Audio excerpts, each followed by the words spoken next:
When a beloved young nursing aide goes missing, her loved ones are fearing the worst. I felt like, something was off. The more hours and minutes went by, the more worried we got. The initial search uncovers chilling signs of foul play. They noticed that there has been some type of violent struggle here. As the investigation unfolds, secrets are exposed. He had questions about his sexuality. And a monster is revealed. Quit playing with me! He was very controlling. He had a history of abuse. I felt that he had like an evil spirit. But justice doesn't come easy. He manages to make bond and is released from jail. He had a new girlfriend and allegedly assaulted her. You are a demon, you're evil, you're possessed. September 20th, 2016. It's Tuesday afternoon in the Houston, Texas suburb of Cypress, an affluent community on the northwest side of town. Cypress is such a suburban, quiet area. The crime is not that high out there. Cypress is known to be a family-friendly environment where people can come and feel safe. But today, the family of 32-year-old nursing aide Amalia Alexander is starting to worry. Amalia was supposed to pick up her nephews from school that afternoon, but she never showed up. She was supposed to get Laura boys, but when she didn't come, Laura got worried. So I started calling. I'm like, okay, well, let's just see where she at. Phone went to voicemail, and then I got nervous. I felt like, something was off. Hey, sis, give me a call. It was unlike her to be gone and not show up without, at least letting Laura know. When Laura calls Amalia's workplace, there's even more cause for alarm. My sister didn't show up for work. Wait. She didn't call in? She didn't call in, like no call, no show. At first, we tried not to panic, but the more hours and minutes went by, the more worried we got. And once Amalia has been MIA for a full 24 hours, her loved ones decide it's time to take action. We were really worried, and Laura made a police report. I was there, but I just kind of played the background a little bit to be more support for Laura during that time. We haven't heard from her in over 24 hours. She always has her phone on her. It's completely out of character for her to disappear this way. They made an official missing persons report with the Harris County Sheriff's Office. Where is she? What's wrong? A kind and caring person to her core, Amalia Alexander, or Maya to her friends and family, had a bubbly personality and an infectious laugh. Everybody loved Maya. She is so funny. And I smile when I even say her name because she makes everybody happy. She had this laugh. It's hilarious. You would laugh with her laugh. She was a nurse's aide, and she was pursuing her degree at Houston Community College to become a nurse. She was so caring. She loved to bring everybody together. She was just a really sweetheart, an angel on this earth, no matter what. She was a blessing. She's really outgoing, adventurous, beautiful. She was the life of the party, so she liked to have fun. But she wasn't really dating too much. She was focused on school and work. Less than a year earlier, Amalia had gotten out of a tumultuous 7-year relationship. When they broke up, I convinced her to move closer to me. She found the apartment right down the street, and it was pretty cool. And although Amalia wasn't necessarily looking for love, a chance encounter in April 2016 made her think she might like to try again. Hey, how's the day going? Good. She locked eyes with this handsome guy. They ended up chatting and exchanging numbers. The handsome guy was 32-year-old Jarvis Hickerson, And right away, he struck Amalia as a mature, ambitious person. He was a landscaper. He had his own business at the time. I'd love to take you out this weekend if you're free. I'd like that. Before long, Amalia found herself in love again. They were spending a lot of time together, and it started getting pretty serious after just a few months of dating. He was buying her stuff and getting her rings and clothes, taking her to the mall, taking her out to eat. But now Amalia has gone missing, and her loved ones are fearing the worst. Once 24 hours had passed without any sign of Amalia, her family decided to file a missing persons report. It's completely out of character for her to disappear this way. She's not returning or answering any phone calls, and she didn't go to work. Something is going on. It was not like Amalia to not show up for work and to bail on Laura, with the kids and plans with the family and stuff like that. When's the last time you saw her? The evening of the 19th. Laura says that Amalia came over Monday night to see her nephews. They're in bed. Oh, thank you, sis. You're a godsend. Laura had a really long day at work and was exhausted. I was in the bed and I was half asleep. Jarvis is here, so I'm about to head out. I guess he was outside and she was like, I'm about to go to my apartment for a minute. And I'll get the boys from school tomorrow, okay? Just get some rest. That's the last thing. She stood at my door with that little black and white dress on, and she left. That's the last time Laura ever saw her sister. 32-year-old Amalia Alexander was equal parts beauty and brains. She was an ambitious young lady. She had a lot going for her. She was in the medical field and going to school and just had a bright future ahead of her. After getting out of a tense 7-year relationship, Amalia was seeing someone new. A 32-year-old business owner named Jarvis Hickerson. Jarvis owned a landscaping business and gave Amalia a sense of security she didn't have in her previous relationship. But now Amalia's family is reporting her missing after a stressful 24 hours without any sign of her. They had indicated that they couldn't reach her. She never made it to work, which was unusual for her. So the family knew that something was up, something was wrong, because they talked to her every day. Amalia's sister Laura says the last time she saw Amalia was on the evening of the 19th. Laura believes Amalia left with Jarvis that night, which means Jarvis might be the last person to see Amalia before she disappeared. She's concerned that he could have something to do with her sister's disappearance. After taking down the information from Laura, deputies passed the case over to the Missing Persons Unit. The first thing investigators want to do is speak with Jarvis Hickerson. Hello, is this Mr. Hickerson? Yes.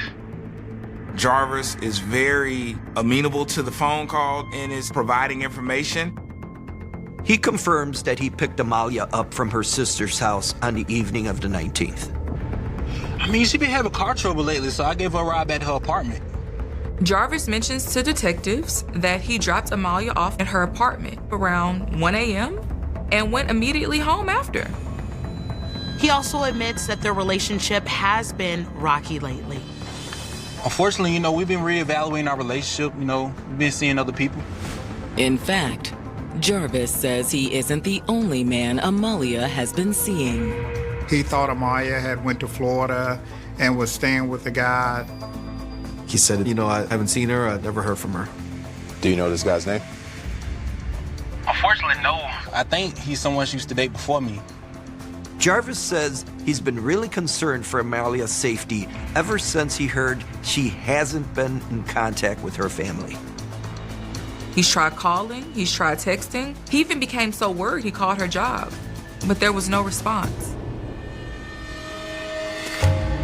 After getting off the phone with Jarvis, detectives ramp up their investigation. They register Amalia in the National Database for Missing Persons. They also issue a BOLO, which allows law enforcement in the Houston area to keep a lookout for her. Next, investigators head over to the apartment complex where Amalia has been living. We didn't locate her car at the apartment complex. At this point in time, they don't know if it's a homicide or not. They just know that there's a person missing and they're there just to perform a welfare check at the apartment unit. Once inside, detectives quickly determine that neither Amalia nor anyone else is in the apartment. But that doesn't mean their search is fruitless. Amalia was described to be a clean person, but inside of her apartment, it was very disheveled. They noticed that there has been some type of violent struggle here. It was trashed, just all across. You know, it's not how Amalia lived. It was a pretty bad amount of damage in there. Both the bathroom mirror and the living room TV have been broken. It was torn up. I mean, big screen TV was completely shattered. The mirror in the bathroom was shattered. There was glass all over the floor. The shattered glass is very alarming, especially in a missing persons case.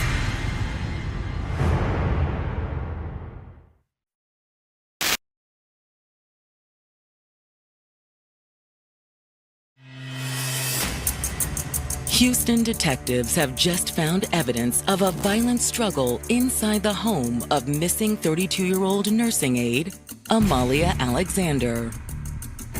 They do see evidence of some type of physical altercation. The apartment is in disarray, and it looks like there had possibly been a fight in there or a struggle. Was Amalia attacked inside her own apartment?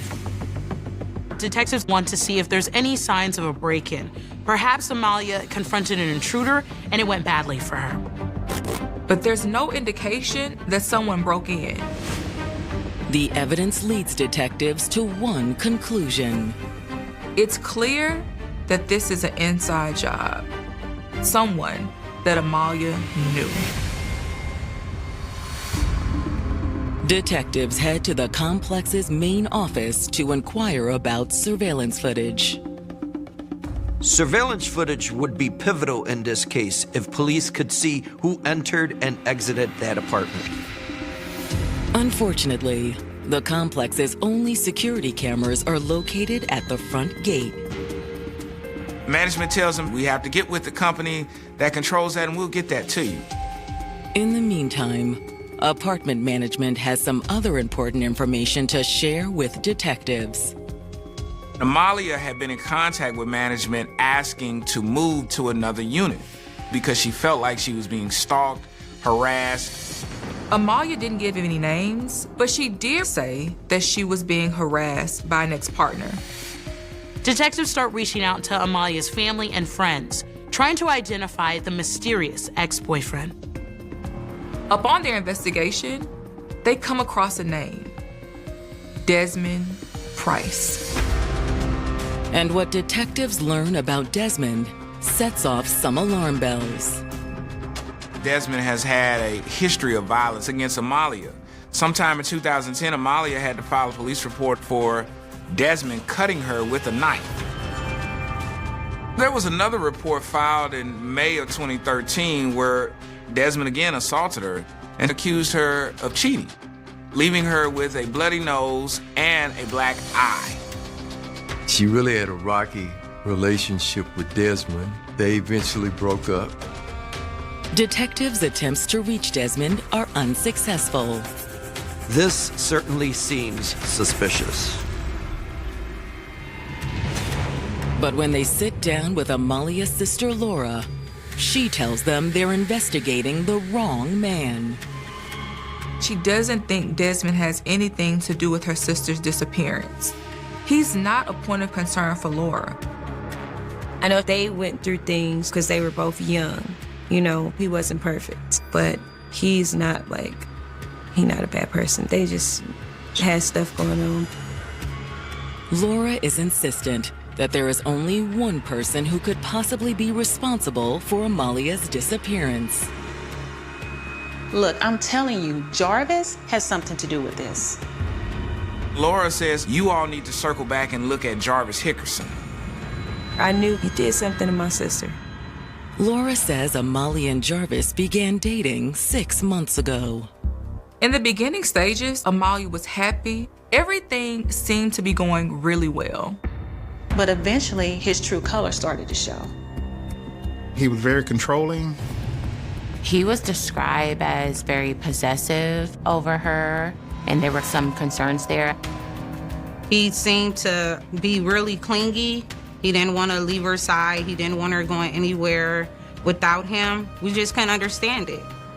I felt that he had an evil spirit. It seemed as if he was trying to isolate her from her family and friends, you know? He tried to keep her away from me and my children. She started to not come around so much, and we lived so close. And that's why I knew something was off about this dude. He knew I didn't like him, and we didn't get along at all. Laura says Jarvis's controlling behavior towards Amalia eventually turned physical. They had a history of abuse. And I'm like, this person right here, honey, you are a demon, you're evil, you're possessed.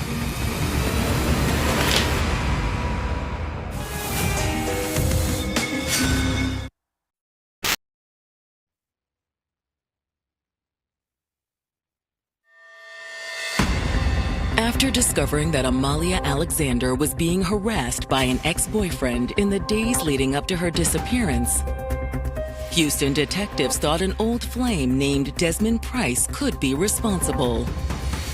But Amalia's sister Laura is convinced there's only one man who could be involved: Amalia's most recent boyfriend, Jarvis Hickerson. Laura tells detectives that Jarvis has been physically and verbally abusive. His main goal was to isolate and control Amalia. It's none of your business. Amalia would get a cell phone, and he would break the cell phone because he was very jealous and didn't want her communicating with other guys and things like that. I'm like, you are a demon, you're evil, you're possessed.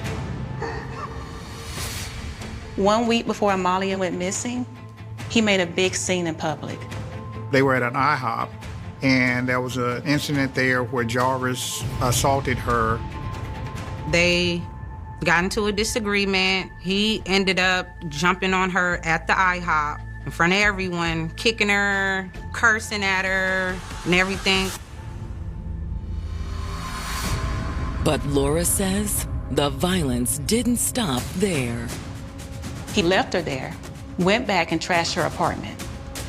He took her keys to her car and actually went to her apartment and damaged her apartment. He totally destroyed the apartment. It was just a mess. It looked scary going inside, just from him just tearing it up. And I'm like, oh no, he needs to be stopped. That was enough for her to stand her ground and leave him and file the charges that needed to be filed to stop him. The police ended up arresting Jarvis and charging him with family assault and some criminal mischief. They filed what they call a MOAP, a Motion of Emergency Protective Order. And Jarvis was not supposed to have any kind of, communications with her. But the next day, it was clear Jarvis wasn't taking no for an answer. He was arrested that night on the 12th. And apparently on the 13th, he posted bond and he was out of jail on the 13th. After he got out of jail, Jarvis showed up to Amalia's door holding a bouquet of roses and an engagement ring. Hey, baby. Can you please forgive me? He bought her some flowers. It was wild. It's like a movie. She's like, oh my God, he's trying to propose to me. He was trying to do everything he could to get her to drop this pending charge. Will you marry me? However, Amalia was having none of it. Amalia slams the door in his face and says, leave. Hell no. That's what I say. In the meantime, Amalia reaches out to the apartment complex to request a change of apartment. So, do you think that he held a vendetta against her because she rejected him? Well, that's not the only reason. Laura says Jarvis had some secrets he didn't want to get out. Jarvis had questions about his sexuality and was upset that Amalia knew. She said that he messed with dudes. He was afraid that she would tell people. But in the days leading up to Amalia's disappearance, Laura says Jarvis figured out a way to weasel himself back into her sister's life. My sister thought she can help him. She was so sweet. And I'm like, you would never be able to help a demon. I seen through him. To Laura's dismay, Amalia left with Jarvis on the night of the 19th. Jarvis is here, so I'm about to head out. That's the last time Laura ever saw her, was when Amalia said, "I'm leaving with Jarvis." If you've never been in that position, it's hard to figure out why the victim, why is it so hard for them to get out of it? I think a lot of us, that haven't been in her shoes would be like, oh man, she just should leave him. She should just get away from him. But in their mind, they're like, no, I gotta stay in this because of whatever, financial reasons, support reasons. They may be afraid to leave him. When Amalia left with Jarvis that night, Laura was half asleep and so exhausted, the danger didn't really register. But now she's convinced he's done something terrible to her sister. I'm telling you, he knows where she is. I feel like she left because she felt like she was protecting us. So maybe she was like, well, maybe I'll get him out of here and he'll just do something to me and not kill my sister and her kids. After speaking with Laura, detectives are inclined to agree. Jarvis Hickerson is the key to finding Amalia. Throughout this investigation, we could never get past him. There was a lot of things that just kind of led us to believe that this is our guy and this is who we need to be focused on. When detectives dig more into Jarvis's past, what they find gives them even more cause for alarm. He is a criminal. He served 2 years in jail before, and he has 7 felonies. Jarvis's rap sheet stretches back more than a decade and includes not only theft and assault, but also convictions for cocaine and illegal firearms possession. To investigators, it seems Jarvis's landscaping business may just be a front for illegal activity. As a means of making money, he would go out and sell stolen property. A lengthy rap sheet isn't enough to make an arrest. But when the surveillance footage from Amalia's apartment complex finally comes in, investigators are hoping for a slam dunk. In the footage, detectives can see Jarvis's pickup truck pull into Amalia's apartment complex just around 12:40 a.m., just as he claimed. Jarvis indeed did drop Amalia off at 1, but he didn't leave like he told them initially. The truck goes into the apartment and you don't see it leave until sometime around 3 a.m. or so. What was he doing at her apartment for 2 hours? And after Jarvis leaves the apartment complex, he shows back up an hour and a half later. He leaves at 3:04. He comes back at 4:23. Jarvis had told people that he had dropped her off. He never mentioned coming back to her apartment at all. But when he came back, there was nothing in the bed of the truck.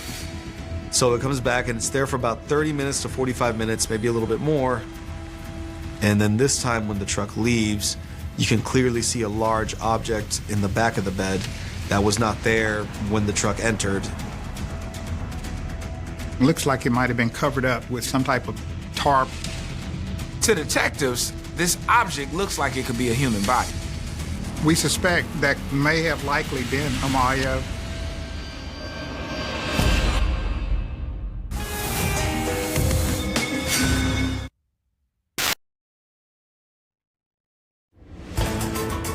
After reviewing surveillance footage of 32-year-old Jarvis Hickerson driving in and out of Amalia Alexander's apartment complex on the night she went missing, Houston police are more convinced than ever that he's involved in her disappearance. There's what appears to be a large object in the back of the truck. It looks like it might have been covered up with some type of tarp. We suspect that may have likely been Amalia's body. On September the 23rd, they head to Jarvis' house with the warrant in hand with the intention of arresting him. He was actually staying at a family member's place at the time.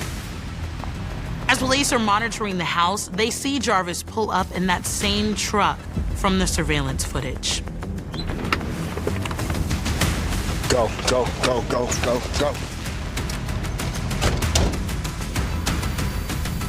Stay right there. Jarvis Hickerson? Yeah. You're under arrest. Fortunately, police are able to take Jarvis into custody without incident. While deputies transport Jarvis to jail, detectives search the truck and find something that makes them confident they're on the right track. They found a bone in the truck bed, which was a huge discovery. The bone fragment prompts detectives to search the rest of the home. And it doesn't take long to find more unsettling evidence. While we were there, we actually came across Amalia's car covered with a tarp. Jarvis had a trailer and some other tools, lawn tools there. The trailer had been reported stolen. Inside of that trailer, they discover shears, they discover a shovel and a saw, which they believe to have blood on it. They took DNA, swabs of everything. After completing the search, detectives head back to the station to interview Jarvis. I knew from that point when I started talking to him that it was going to be one of those cases where he's probably not going to admit to it, but let me just do what I do to see if he would finally come around. Jarvis refuses to give any sort of statement. Jarvis asserts his Fifth Amendment right and remains silent. But even though investigators are confident that Jarvis is responsible for Amalia's disappearance, they're still no closer to pinpointing her whereabouts. And with Jarvis continuing to remain tight-lipped, they don't expect much help from him. However, when detectives subpoena records from Amalia and Jarvis's cell phones, they finally get a solid lead. Amalia's phone was last seen pinging in an empty field in Conroe, Texas. Jarvis's phone and Amalia's phone went from her apartment to the Conroe area in the woods, probably about 25 or 30 miles away. And so their phones were pinging at the same time in the same location. Once we kind of got a general location of the phone areas, we were looking and searching. Houston investigators enlist the assistance of statewide search and rescue organization, TXR. They are comprised of a group of volunteers that go out looking for missing people when they believe missing people are deceased, to help the families get closure to find the bodies. We basically knew that the lady had been murdered. They had a suspect. They had an area where a cell phone ping was made, and they gave us that area to search. There was some ponds and things like that up there that we searched. We got there about 7:30, 8 o'clock in the morning. We stayed until dark, and we rotated people in and out. But we didn't solve the case. We didn't find the body. Investigators hit a dead end with it. Over the following days and weeks, tips continue to trickle in, but they all lead to more dead ends. For Amalia's family, the thought of never knowing what happened to her is devastating. I felt distraught because although she was missing for a while, we still had hope that maybe she was out there somewhere alive. We just couldn't wrap our heads around it. It broke everybody's heart. Everybody that knew her took a part in trying to look, and it was just so stressful. But on November 30th, more than 2 months after Amalia's disappearance, investigators get a call from police in Conroe. Detective Miller. They've located skeletal remains. When I got that call, I'm thinking they may have found her finally.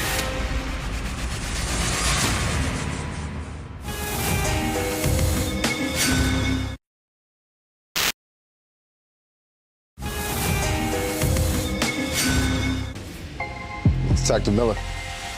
Houston detectives have just received word that human remains have been located near where searches for missing 32-year-old Amalia Alexander took place 2 months earlier.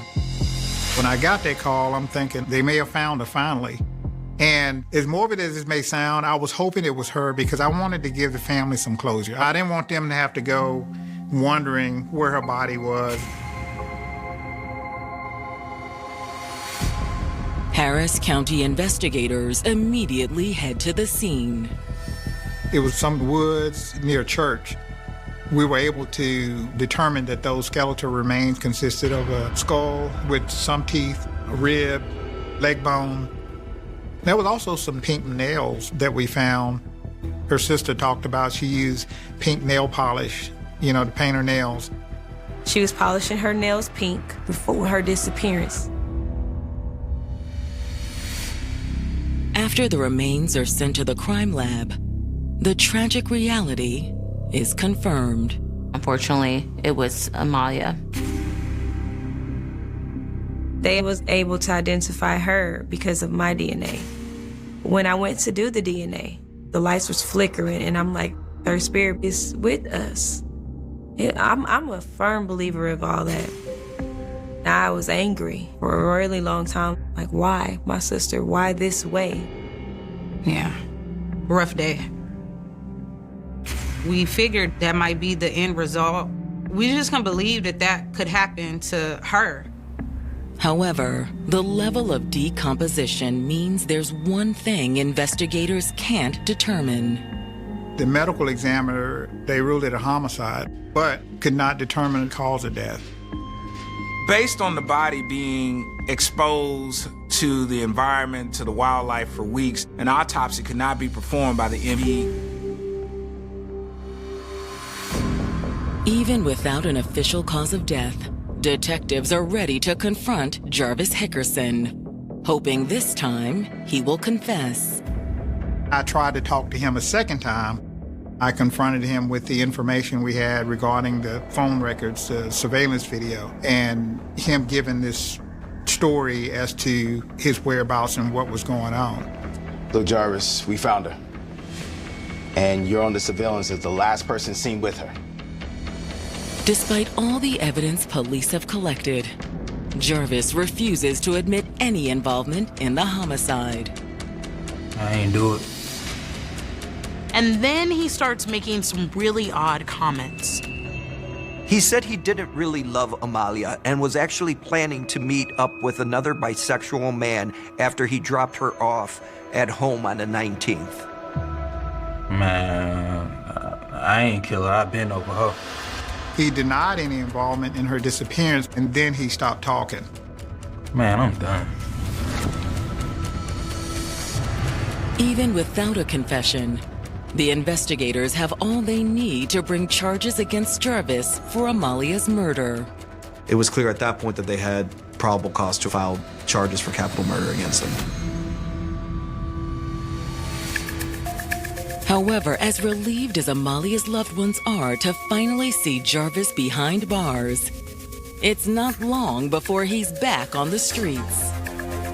Jarvis manages to make bond, and he's released from jail. He's required to wear an ankle monitor.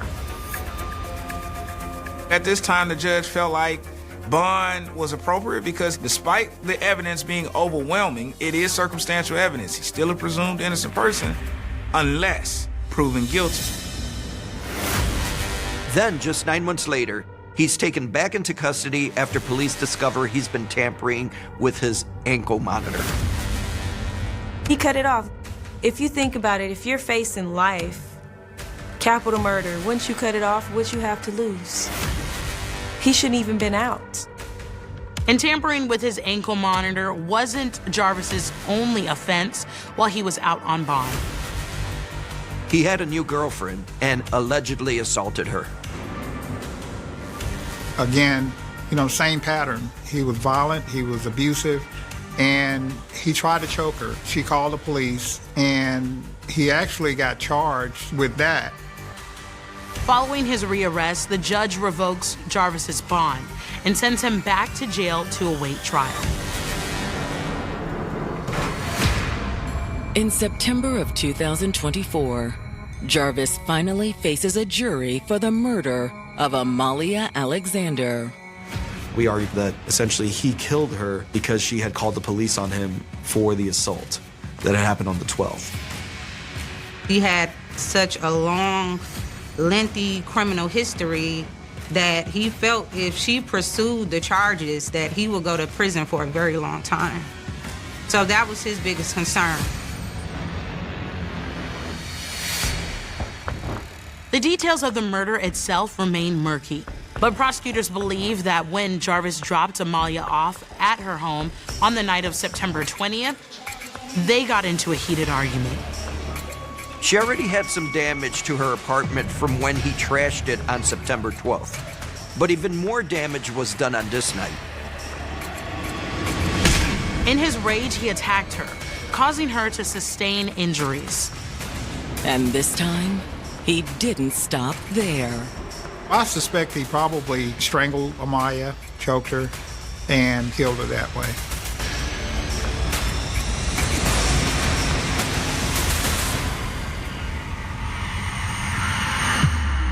As Jarvis tried to clean up the scene, he panicked and stopped midway, opting to move Amalia's body to another location. Investigators believe Jarvis disposed of Amalia's body in Conroe and then went about his life. There is a boatload of circumstantial evidence that ties him to the crime. However, some of the forensic evidence threatens to throw a wrench in the prosecution's case. Shockingly, when the bone fragment found in Jarvis's truck was sent in for testing, they determined that it didn't belong to Amalia. It turned out to be non-human, so some sort of animal bone. It also turned out that all the items from Jarvis's trailer tested negative for blood and negative for Amalia's DNA. They really didn't find anything that they could tie to Amalia or this case back there. It was all landscaping equipment. Just coincidentally, the same type of equipment you would need to bury somebody in the woods. But despite the lack of direct evidence, the prosecution's case is enough to convince the jury. Jarvis is convicted of capital murder, which comes with an automatic sentence of life in prison without parole. That was the best news, that the jury heard us. They had sympathy for what Maya went through. However, for Amalia's sister Laura, it's still not enough. What's the point of being Texas if you can't get the death penalty? That's what I wanted, and I don't understand why they didn't throw that in there. I'm not satisfied at all, but that's fine. When I gave my victim impactment statement, I said everything I wanted to say, especially calling him a monster. We got our vengeance. I just wanted to smile in his face and look him in his eyes, and that's what pushed his buttons to let him know that you thought you got away, didn't you? He got so mad and stood up looking crazy. I think he said this is bullshit. He kept saying he doesn't want to hear it. His voice was so deep, it was like demonic. It was kind of scary. When Amalia Alexander met Jarvis Hickerson, she never could have expected what was to come. She had so much ahead of her and opportunities ahead of her, and unfortunately, she ran across a man. October 3rd, SIL 1984 began like an ordinary school day in Queensville, Ontario, but before the day was over, a 9-year-old girl named Christine Jessup would disappear, setting in motion one of the most painful and consequential murder investigations in Canadian history. 36 years later, investigators would finally identify the man they believed responsible. But by then, the case had already passed through a wrongful conviction, a devastating miscarriage of justice, years of unanswered questions, and a forensic breakthrough that seemed almost impossible when Christine vanished. The first shock came quickly. Christine had gone missing from her home in Queensville, just north of Toronto, and the search for her began as a missing child investigation. Nobody in that first terrible stretch of hours could know how long the search for answers would last. Nobody could know that evidence collected after her death would eventually survive long enough to be examined with technology that did not yet exist. And nobody could know that the investigation would eventually expose not only the identity of the person police believed had killed Christine, but also the extraordinary consequences of having focused on the wrong man. Christine was 9 years old. Her disappearance transformed the quiet community of Queensville into the center of a national story. Investigators searched for her. Family members waited desperately for news. The case quickly became more than a missing person investigation when Christine's body was discovered more than 2 months later in Durham region near Sunderland. She had been sexually assaulted and murdered. The little girl who had disappeared on October 3rd was now the victim of a homicide, and the question confronting investigators became brutally simple. Who had taken Christine? Who had killed her? And why? The investigation would soon turn towards someone who lived close to the Jessup family. Guy Paul Morin was Christine's neighbor. He became a focus of suspicion, and eventually the entire weight of the investigation began moving toward him. The tragedy was that Morin was innocent, yet suspicion hardened into accusation. Accusation became prosecution, and prosecution became conviction. On July 30th, still 1992, Morin was convicted of Christine's murder and sentenced to life in prison. The case appeared to have an answer, but the answer was wrong. DNA testing would eventually expose that fact, and on January 23rd, still 1995, almost 10 years after Morin was first arrested and after 2 trials, he was exonerated. The evidence that cleared him was DNA, evidence that had not been available when the original investigation and trials took place. That reversal changed the case forever. Christine's murderer was still free. The man who had spent years carrying the label of killer had been wrongly convicted, and the investigation now had to confront a horrifying possibility. The real offender had never been properly identified.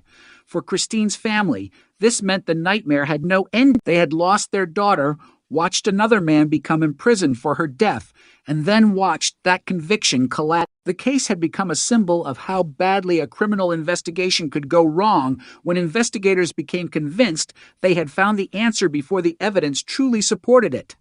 A major public inquiry later examined the Morin case. The inquiry reviewed enormous volumes of evidence and testimony and documented serious problems in the investigation and prosecution. Canada's Department of Justice has described the case as an example of a miscarriage of justice, noting that Morin's exoneration came through DNA testing and that the real killer remained unidentified until much later. But while the legal system was forced to reckon with what had happened to Morin, another mystery remained buried inside the original evidence. Somewhere in the material collected during the investigation was a biological clue belonging to the actual offender.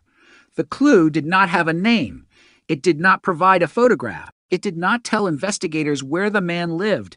It simply carried his genetic identity. For decades, that was not enough. Technology had not yet reached the point where investigators could use the evidence in the way they eventually would, but the DNA remained. It waited. Christine's murder had happened in an era before modern forensic genealogy became a powerful investigative tool. Investigators could compare biological evidence with known samples, but if the offender's DNA was not already connected to a person in a usable database, the profile could remain anonymous. The result was a strange kind of evidence. Investigators could know that the biological material belonged to a particular individual, yet still have no idea who that individual was. The DNA could prove that the wrong man had been convicted. It could point toward an unknown offender, but it could not simply announce his name. That silence lasted for decades. Then, in the years after the Golden State Killer investigation demonstrated the power of genetic genealogy, police began exploring a new path. Genetic genealogy could take an unknown DNA profile and search for familial connections in databases where people had voluntarily contributed genetic information. Instead of looking for the killer directly, investigators could look for relatives. A distant cousin could become a clue. A family tree could become a map. A name hidden behind generations of ancestry could eventually become the identity of a suspect. That was the approach Toronto police used in Christine's case. In 2020, investigators announced that they had positively identified the person responsible for the DNA recovered from Christine's underwear. His name was Calvin Hoover. He had been 28 years old in 1984. He was known to the Jessup family, and he had died in 2015. The announcement came on October 15th, SIL 2020, and it stunned the public because the identity had remained hidden for 36 years. Police Chief James Raymer made the announcement carefully. He emphasized that there was no celebration in the discovery. Christine was still dead. Her family had still endured decades of pain, and the man police identified could never stand trial because he was already dead. But investigators had finally answered the question that had haunted the case for more than 3 decades. According to Toronto police, if Hoover had still been alive, they would have arrested him for Christine's murder. The identification was based on DNA evidence and genetic genealogy. Police had a biological sample recovered from Christine's clothing. Investigators used genetic genealogy and open-source genetic databases in the United States to search for familial connections. Those connections allowed them to construct family trees and eventually identify Hoover as the likely source of the DNA. A later forensic comparison provided additional confirmation. A Canadian Association of Chiefs of Police document describes the process as involving genetic familial matches, the development of family trees, and ultimately a warrant to test Hoover's blood to confirm the identity of the DNA donor. Suddenly, a man who had existed only as an unidentified biological profile had a face, a name, a history, and a connection to the Jessup family. The revelation was disturbing for another reason. Hoover was not an unknown stranger who had appeared from nowhere. Toronto police said he was known to the family at the time of Christine's disappearance. That detail immediately changed the emotional landscape of the case. For 36 years, the identity of the offender had been hidden. Now investigators were telling the public that the person they believed responsible had been part of the wider social circle around Christine's family. Police also revealed that Hoover had never been interviewed about Christine's disappearance. That fact became one of the most haunting details in the aftermath of the identification. The investigation had once focused intensely on Morin, the innocent neighbor who would eventually be wrongfully convicted, while the man police later identified through DNA had remained outside the central suspect picture. Hoover died in 2015, 5 years before police publicly named him. His death meant investigators could never place him in an interrogation room. They could never ask him where he was on October 3rd, SIL 1984. They could never confront him with the DNA evidence. They could never hear his explanation. The identification could answer one question, but it could not produce a trial, and so the case remained unusual even after it was technically solved. The offender had been identified, but justice in the conventional courtroom sense was impossible. Investigators instead began another phase, reconstructing Hoover's life, movements, and possible connections. Police asked the public for information about him, hoping to establish his whereabouts around the time Christine disappeared and during the years that followed. They wanted to understand the final hours of Christine's life and determine whether Hoover could potentially be connected to other incidents. The public response was immediate. More than 60 tips reportedly reached police after Hoover was identified, prompting investigators to establish a dedicated tip line. Every new piece of information could potentially help reconstruct a timeline that had been missing for decades. But behind the headlines was an even more complicated story. Before Hoover's name emerged, Christine's case had already transformed Canadian criminal justice. The wrongful conviction of Guy Paul Morin had become a national example of tunnel vision and investigative failure. The case had forced questions about how evidence is collected, how suspects are evaluated, how police interpret inconsistencies, and how a prosecution can become convinced of guilt even when the real offender remains unidentified. The later identification of Hoover did not erase those failures. Instead, it made them more painful. The real offender had apparently been there somewhere in the background while an innocent man was accused. The DNA that eventually pointed toward Hoover was also the evidence that had helped clear Moran. In that sense, the same science played two roles separated by decades. First, DNA demonstrated that the conviction of Guy Paul Moran could not stand. Later, improved DNA analysis and genetic genealogy helped investigators identify the man police believed was responsible for Christine's death. It was an extraordinary transformation. In the early years of the case, forensic science was not advanced enough to prevent the wrongful conviction. By 2020, forensic science had advanced far enough to identify a deceased suspect through genetic relationships. The evidence had remained, the science had changed, and Christine's name had never disappeared. For her family, however, the discovery was not simply a scientific triumph. It was the reopening of wounds that had never completely healed. 36 years is an enormous amount of time. A 9-year-old child would have become an adult, perhaps a parent, perhaps a professional, perhaps a completely different person than anyone could have imagined in 1984. Christine never had that chance. Her family lived with the absence. Moran lived with the consequences of a wrongful conviction. And somewhere in the background of the story was Calvin Hoover, the man police would eventually identify through DNA as the likely offender. When the announcement finally came, Chief Raymer made one thing clear. Identifying Hoover did not mean the story was over. It was only the first major answer in an investigation that still had questions. Police wanted to know more about Hoover's movements, his relationships, his activities, and his possible connection to Christine's final hours. The cold case had finally produced a name, but a name was not the same thing as a complete explanation. 36 years had passed, and investigators now had to work backward through time. They had to reconstruct a life that had already ended.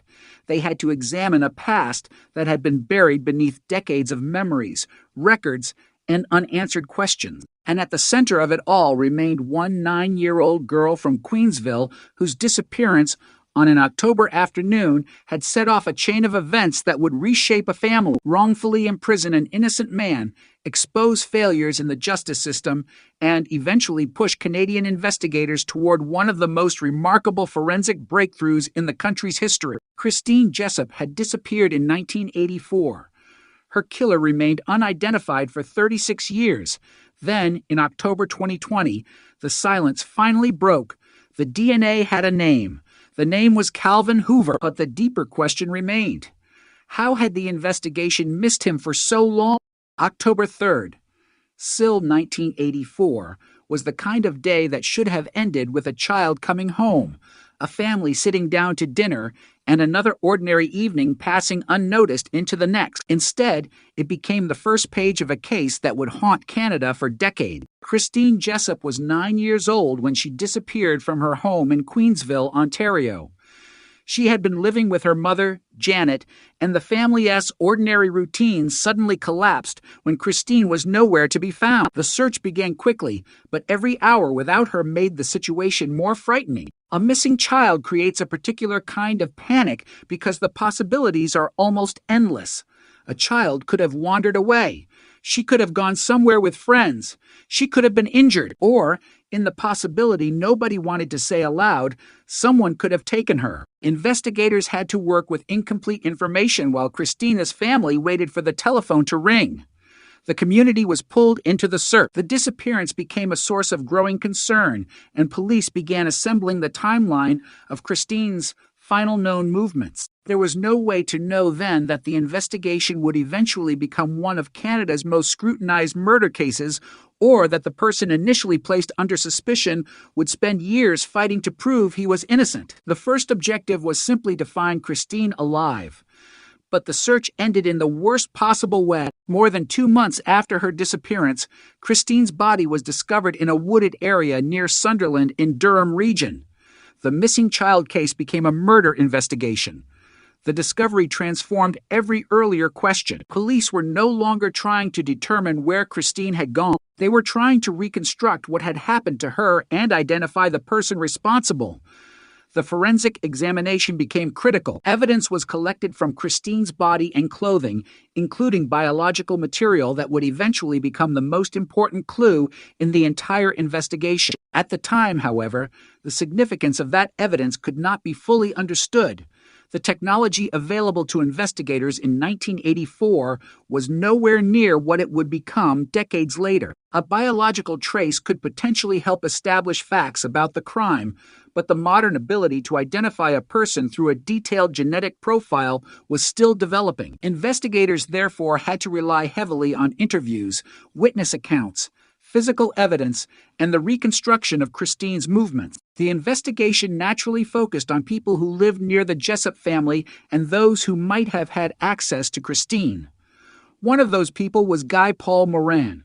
Moran was Christine's neighbor. He lived close to the Jessup family, and investigators eventually began treating him as a major suspect. The circumstances surrounding the case created an atmosphere where suspicion could grow rapidly. A child had disappeared from a relatively small community. Her body had been found weeks later. Police needed answers. The public wanted answers. Christine's family desperately needed answers. Under those pressures, the investigation increasingly centered on Moran. What followed became one of the most consequential examples of wrongful conviction in Canadian legal history. Moran was arrested and charged. Prosecutors eventually presented a case against him, and the investigation increasingly treated him as though he were the person responsible. The problem was that he was not. Years later, DNA testing would prove that Moran was not the source of the biological material recovered in connection with Christine's murder. But before that happened, suspicion had already hardened into a prosecution. The case against Moran became increasingly difficult to separate from the investigative assumptions that had formed around him. This is one of the most disturbing features of the Christine Jessup story. The investigation did not simply fail to identify the real killer. It became convinced that an innocent man was the killer. And once that conviction took hold, evidence could be interpreted through that lens. The consequences were enormous. Moran's first trial ended without a conviction, but prosecutors pursued the case again. In 1992, he was convicted of Christine's murder and sentenced to life in prison. The verdict appeared to bring the case to a conclusion. Newspapers could report that Christine's killer had finally been found. The public could believe that the nightmare had an ending.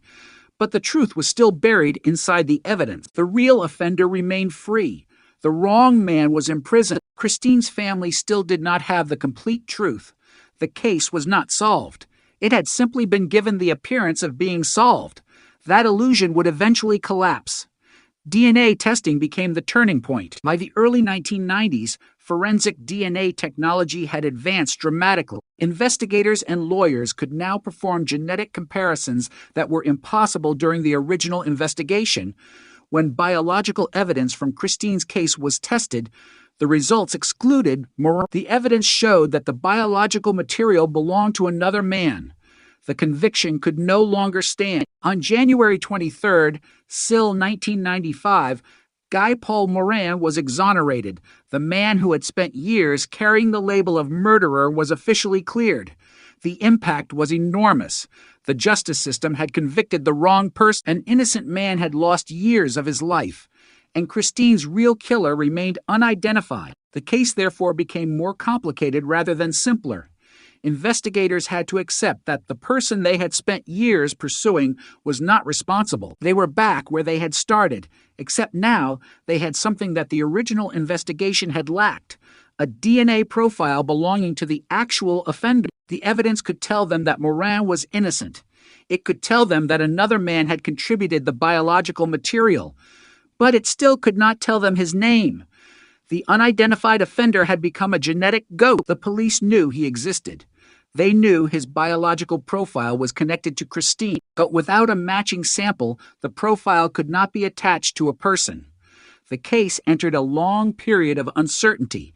Investigators continued working, but the passage of time created enormous obstacles.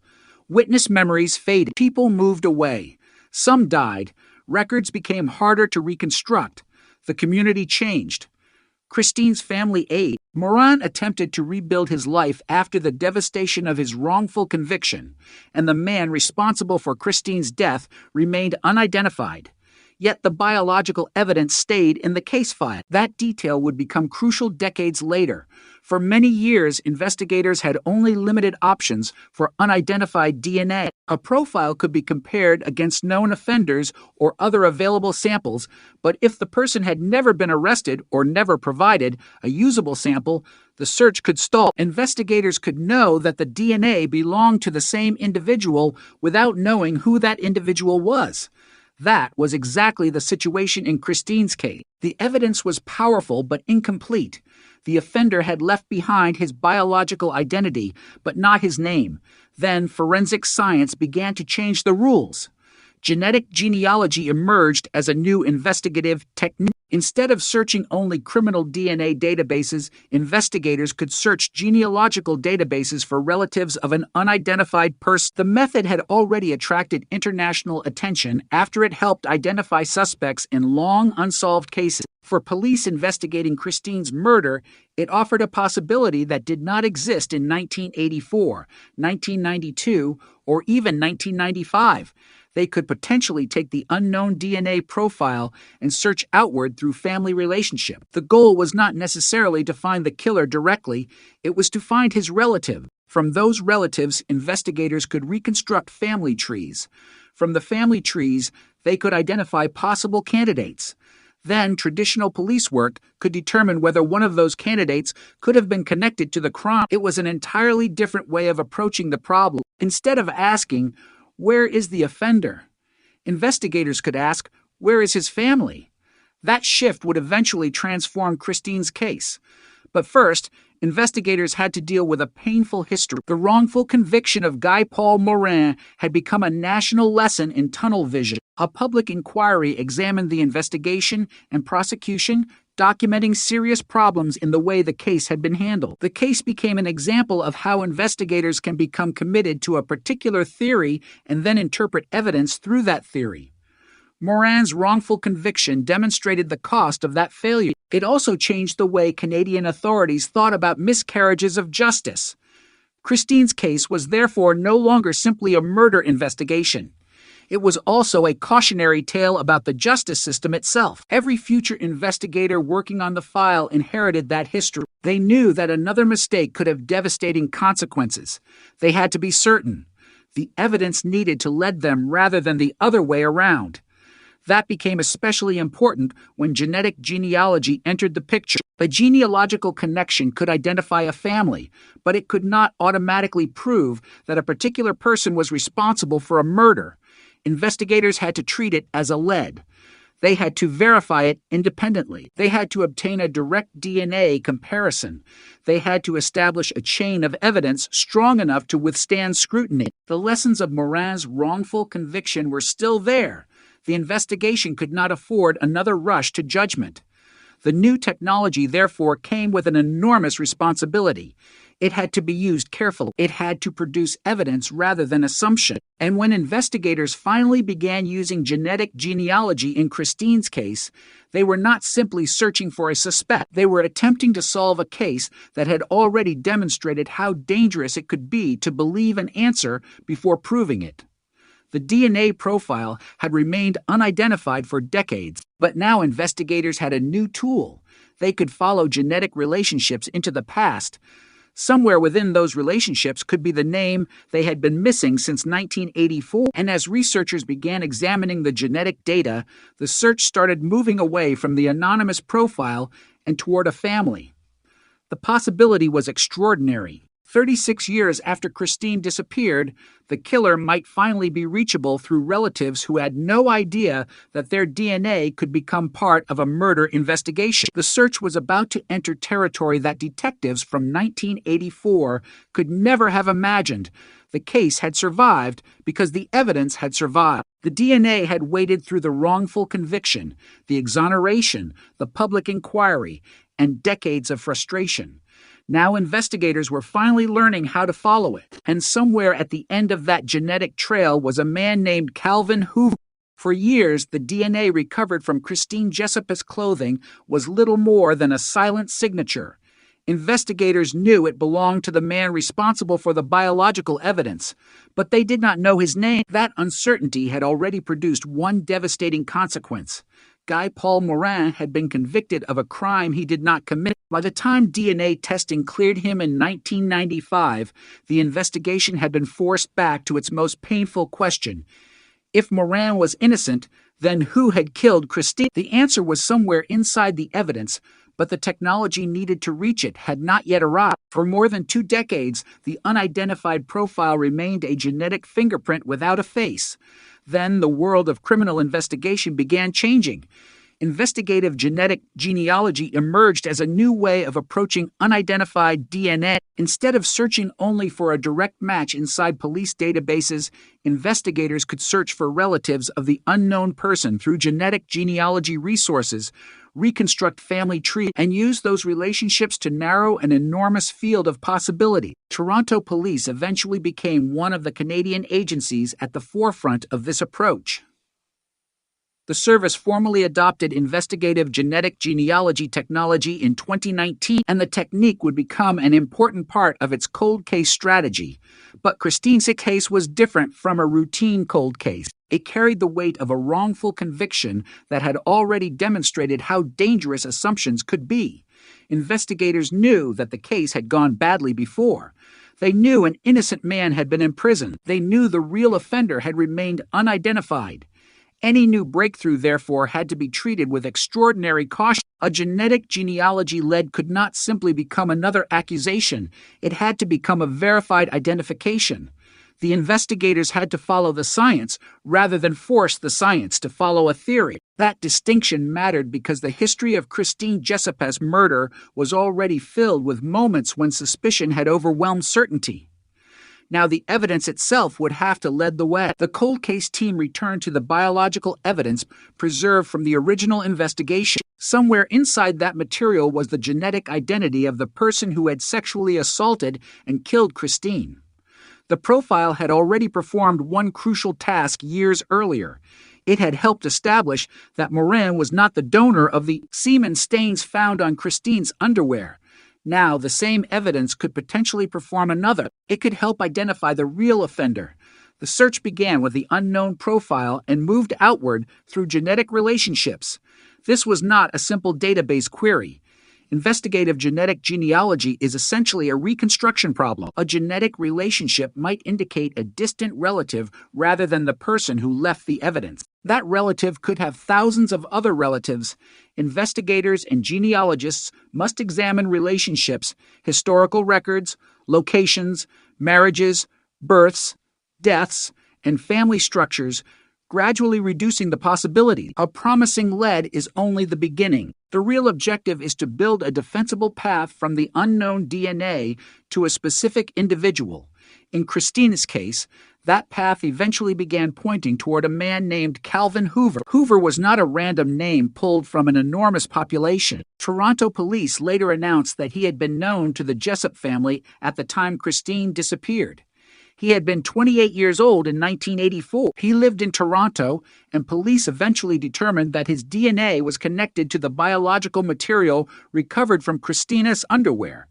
That revelation was extraordinary. For 36 years, investigators had been searching for an unknown offender. Now they had a person whose genetic profile corresponded to the evidence. But investigators still needed confirmation. The genealogy work had generated the lead. The next step was forensic verification. The police could not simply announce that Hoover was the killer because a genealogical investigation had pointed toward him. They needed to establish that the biological material really came from Hoover. That meant obtaining a reference sample and conducting a direct forensic comparison.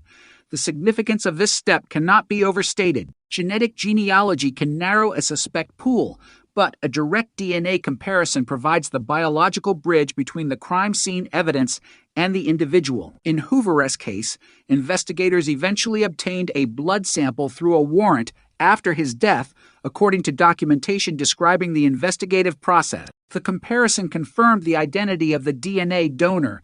The anonymous biological profile from Christine's underwear had finally been attached to a human being.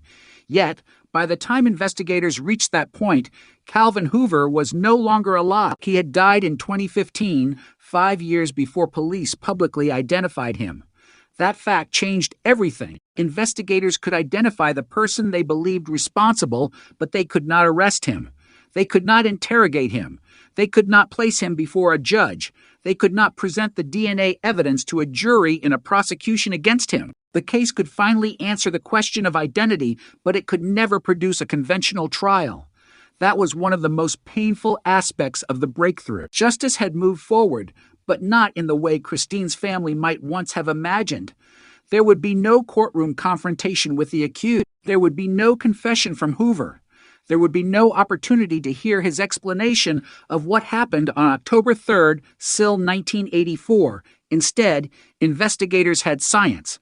The DNA pointed to him. The genetic genealogy provided the route to him. The forensic confirmation established the connection, and his death meant that the case would have to end without the final judgment that a living defendant could face. Toronto Police Chief James Raymer addressed that reality directly when the identification was announced on October 15th, SIL 2020. Police said that if Hoover were alive, he would be arrested for Christine's murder, but the announcement was not presented as a celebration. Chief Raymer emphasized that there were no winners in the announcement. Christine was still dead.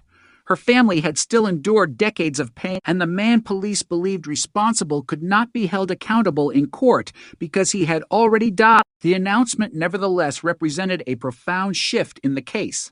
For the first time since 1984, investigators could put a name next to the unknown DNA profile. The man was Calvin Hoover.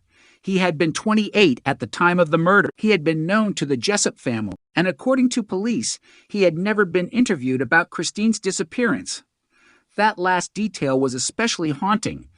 Imagine the investigation as it existed in 1984. Detectives were searching for a child who had vanished. They were interviewing people around the family. They were trying to reconstruct Christine's final movement. Yet the man whose DNA would eventually identify him as the person responsible had not been interviewed about her disappearance. Instead, the investigation became focused on Guy Paul Moran. The consequences of that focus would become catastrophic. Moran was arrested. He was tried. His first trial ended without a conviction, but the prosecution continued. At his second trial, he was convicted of first-degree murder. The conviction was eventually overturned after DNA evidence demonstrated that he was not the source of the semen stains found on Christine's underwear. The case became one of Canada's most famous wrongful convictions, and a public inquiry led by Justice Fred Kaufman examined what had gone wrong. Toronto police, when announcing Hoover's identification in 2020, explicitly acknowledged significance of Moran's exoneration and said investigators had met with him to share the new development. They also informed Justice Kaufman. For Moran, the identification of Hoover carried an especially complicated meaning. He had spent years being treated as Christine's killer. He had lived through the destruction of his reputation and freedom. DNA had eventually proven him innocent. Now the same investigation had produced the name of the man police believed had actually contributed the biological evidence. The discovery did not give Moran back the years he had lost, but it provided something that had been missing for decades. Confirmation that investigators had been looking in the wrong direction. The new identification, therefore, had two sides. It answered one question about Christine's murder, but it also reopened the memory of how the wrong man had been accused.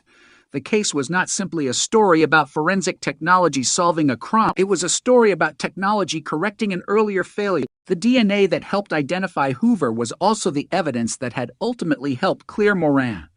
The same biological material had first undermined the wrongful conviction and later helped reveal the identity of the real offender. That made the evidence almost like a thread running through the entire history of the case. It was collected after Christine's murder. It survived the original investigation. It survived Moran's trials. It survived the public inquiry. It survived decades of technological change, and eventually it became the key to a genetic genealogy investigation. Toronto police later described its cold case unit as using advanced forensic technology, investigative genetic genealogy, and detailed investigative strategies to resolve historical homicide. The service has said that its work in this field has helped solve numerous cold cases, but the Christine Jessup investigation remains particularly significant because it demonstrated what could happen when investigators combined decades-old biological evidence with modern genetic research. The DNA did not become more truthful over time. The DNA had always been what it was. What changed was the ability to interpret it. In 1984, the evidence could not identify Hoover. In the 1990s, it could help exclude Moran. By 2020, genetic genealogy could potentially use that same evidence to trace familial relationships and identify the person behind the profile. The scientific breakthrough, therefore, did not erase the mistakes of the past. It exposed them. The case had already shown the consequences of tunnel vision. Now it showed the potential of a different investigative philosophy. Follow the evidence wherever it leads, even if the answer appears decades later. But the identification of Hoover created another urgent question. If he was known to the Jessup family, how had he come into contact with Christine? What was his relationship to the family? Where was he on the day Christine disappeared? What did he do after the crime? And could his movements be reconstructed after 36 years? Those questions became the focus of the next stage of the investigation. Toronto police asked the public for information about Hoover, particularly information that could help establish a timeline of his whereabouts and the last moments of Christine's life. Police released a photograph of Hoover from the late 1990s and appealed to anyone who remembered him or had information about his activities to come forward. The appeal produced responses. More than 60 tips reportedly came to investigators after Hoover was identified, prompting police to establish a dedicated tip line. Every tip potentially represented another fragment of the past: a person who remembered Hoover, a place where he had worked, a vehicle, a conversation, a routine, a forgotten encounter. Investigators were now attempting something extraordinarily difficult: reconstructing the life of a man who had been dead for 5 years and connecting that life to the events surrounding Christine's disappearance 36 years earlier. It was a forensic investigation, but it was also a historical investigation. Records became clues. Memories became evidence to be evaluated. Old photographs became potential anchors for timelines, and the investigators had to separate useful information from the inevitable distortions that arise when people are asked to remember events from decades ago. The identification had solved the question of who police believed was responsible for the DNA. It had not answered every question about Christine's final hour, and it had not changed the central fact that she was 9 years old when she disappeared. Her family had waited through one of the longest and most painful investigations imaginable. Now, for the first time, they had the name of the man police believed responsible. But there was still a void between that name and the full story of what happened. A DNA profile could establish identity. It could establish biological association. It could not, by itself, describe every movement, every decision, or every moment of Christine's final day. That was the task facing investigators now. They had the name, they had the science, they had the historical records, and they had a community that had carried the memory of Christine for 36 years. The cold case was no longer completely cold, but it was far from finished. By the time investigators finally reached Calvin Hoover, the case had already become something much larger than a single unsolved murder. It was a story about a missing child, a devastated family, an innocent man imprisoned for a crime he did not commit, and a piece of biological evidence that had survived every failure and every passage of time. The DNA had already changed the fate of Guy Paul Moran in the 1990s. Now, decades later, it was beginning to reveal something else. It was pointing toward the man police believed had actually been responsible for Christine Jessup's murder. But the closer investigators moved toward Hoover, the more complicated the past became. The question was no longer simply whether his DNA matched the evidence. Police had already confirmed that. The question was how this man had remained outside the investigation for so long, how he had moved through the same world as Christine, and whether the forgotten details of 1984 could still be recovered. 36 years had passed. Memories were fragile. Records were scattered. Some witnesses had moved away. Others had died. and the man at the center of the new investigation was dead himself. There would be no interrogation, no confrontation, no opportunity to watch his reaction when detectives placed the evidence in front of him. There would only be the evidence he had left behind and the memories of people who had known him. That made the work of the cold case investigators even more important. When Toronto police announced on October 15th, SIL 2020, that Calvin Hoover had been positively identified as the person responsible for the DNA found on Christina's underwear, Chief James Raymer described the announcement as only the first important answer in an ongoing investigation. Police wanted the public to help build a timeline of Hoover's whereabouts and understand the final moments of Christine's life. The wording mattered. Investigators had identified the person connected to the DNA, but they were not claiming that every question had suddenly disappeared. The investigation still had to reconstruct the path. It had to establish what could be established through evidence and what remained uncertain. That distinction was essential, especially because Christine's case had already demonstrated the catastrophic consequences of allowing assumptions to outrun evidence. The first investigation had focused on Guy Paul Morin, Christine's neighbor. Morin was ultimately convicted of first-degree murder in 1992, but DNA testing later established that he was not the donor of the semen stains found on Christine's underwear. He was exonerated in January 1995. The Canadian Department of Justice identifies the Morin case as one of the country's major miscarriages of justice and notes that his exoneration came through DNA testing that had not been available during the earlier proceeding. The lesson was brutal. Investigators could believe they had solved a murder and still be completely wrong. The real offender could remain free while an innocent man lost years of his life. That history followed every later attempt to solve Christine's murder. When genetic genealogy finally generated the name Calvin Hoover, investigators could not afford to repeat the mistakes of the past. They needed confirmation. They needed a direct forensic connection. They needed to know that the genetic genealogy had not merely produced an interesting family relationship, but had actually led them to the person whose DNA was present in the original evidence. That confirmation came. Toronto police said the identification of Hoover as the source of the DNA sample found on Christine's underwear was positively confirmed on October 9th. SIL 2020. Hoover had been 28 years old in 1984, was from Toronto, and was known to the Jessup family at the time Christine disappeared. He died in 2015. Police stated that if he had still been alive, they would have arrested him for Christine's murder. The announcement sent a shock through the case because the identity was not merely the name of a distant stranger discovered through an abstract database. Police said Hoover had been known to the Jessup family. That fact immediately raised a question that had remained hidden for decades. How close had the paths of Christine and Hoover actually been? Investigators wanted to know.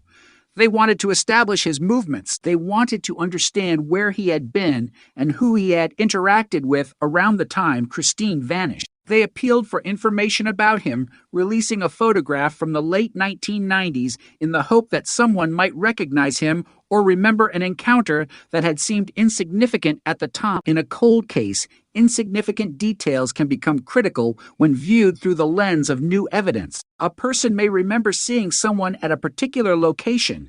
A former neighbor may remember a vehicle. A former colleague may remember a work schedule. A friend may remember an unexpected absence. None of these memories necessarily proves anything by itself, but together they can help reconstruct a timeline. And that was exactly what investigators needed. They were trying to rebuild the world of 1984 around Christine and Hoover. The appeal generated public interest. Toronto police later reported that more than 60 tips came to investigators after Hoover was identified.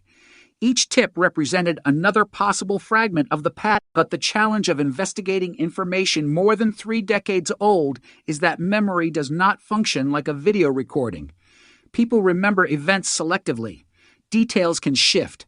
Dates can become confused. An ordinary encounter can seem completely different after investigators explain why it mattered. That meant detectives had to evaluate every piece of information carefully.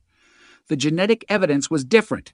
DNA did not depend on someone remembering what happened 36 years earlier. The biological profile had been preserved. It could be tested. It could be compared.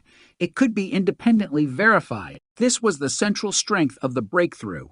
Human memory had faded, but the biological evidence had remained.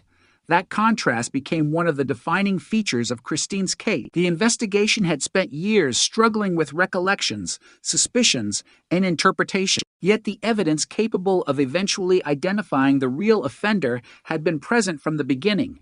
The science simply had not been ready to use it in the way investigators eventually could. The history of the Moran investigation made that reality even more significant. When Moran was convicted in 1992, modern DNA testing had not yet been used to clear him. By 1995, the technology had advanced enough to conclusively exclude him as the source of the semen stain. The public inquiry that followed examined the investigation in extraordinary detail. According to the Department of Justice, Justice Fred Kaufman's inquiry lasted 146 days, heard from 120 witnesses, and considered more than 100,000 pages of trial evidence, exhibits, and appeal documents. The inquiry ultimately produced a massive report and recommendations intended to reduce the risk of similar miscarriages of justice. Among those recommendations were protocols concerning DNA testing, retention of original forensic evidence, and the creation of a national DNA data bank. Those recommendations would become part of the larger evolution of forensic investigation in Canada. The Christine Jessup case therefore became connected to a broader transformation in criminal justice. Evidence preservation became more important. DNA testing became more sophisticated. National databases expanded. Investigators gained new ways to compare biological profiles. And eventually, genetic genealogy offered a method for pursuing unidentified profiles that traditional databases could not resolve. Christine's murder became a case study in the power of preserving evidence across decades. The biological material did not need to be recreated. It had already been collected. It did not need to be discovered again. It simply needed to be interpreted with better technology.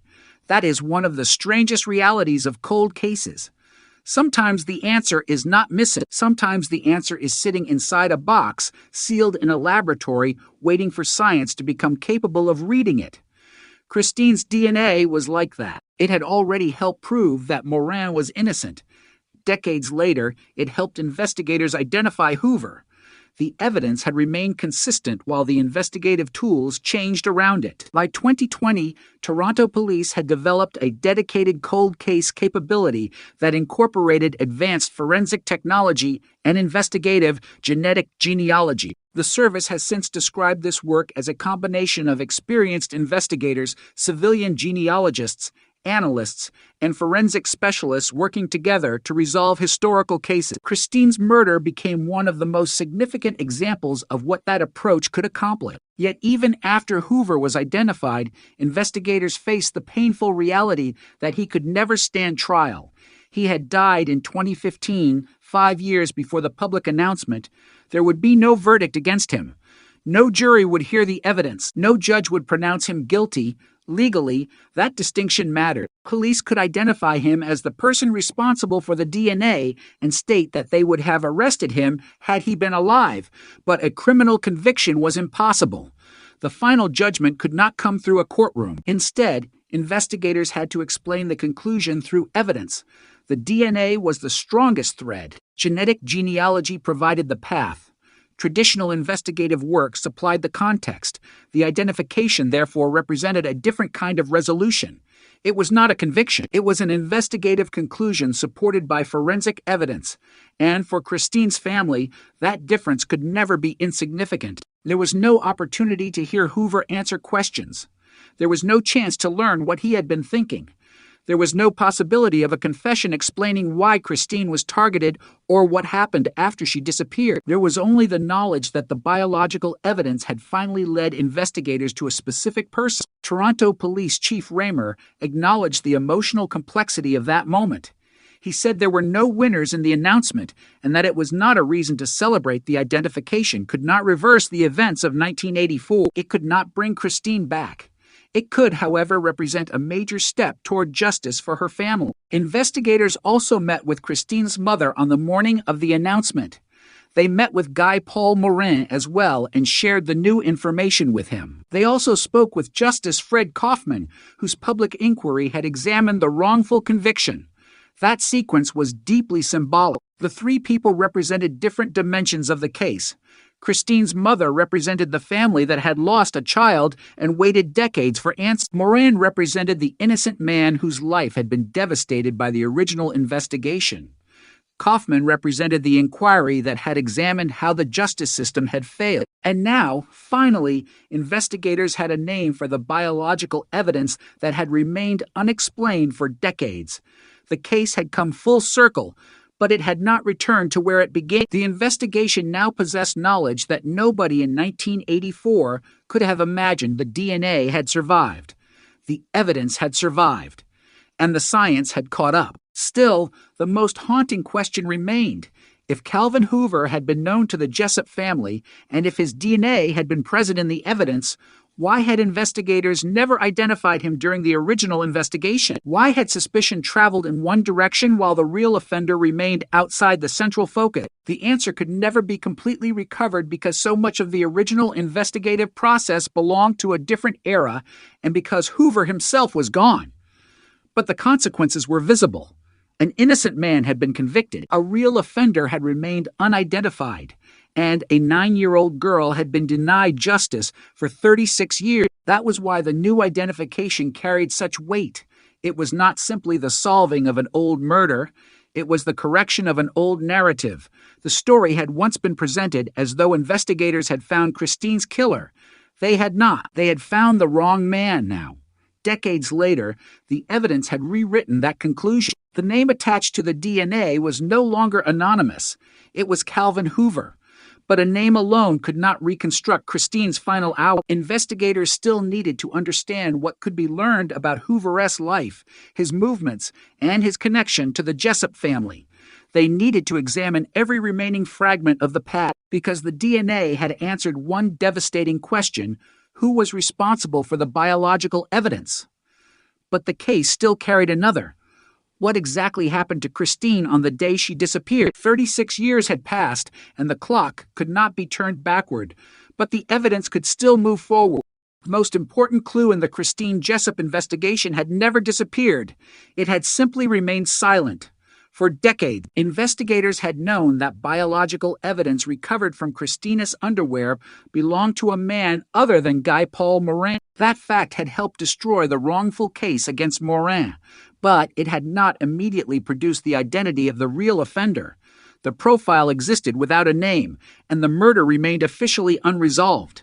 Then the science changed. Toronto police had begun using investigative genetic genealogy, a method that could take an unidentified DNA profile and search for biological relatives in genealogy databases. Instead of looking for the offender himself, investigators could look for the genetic family surrounding him.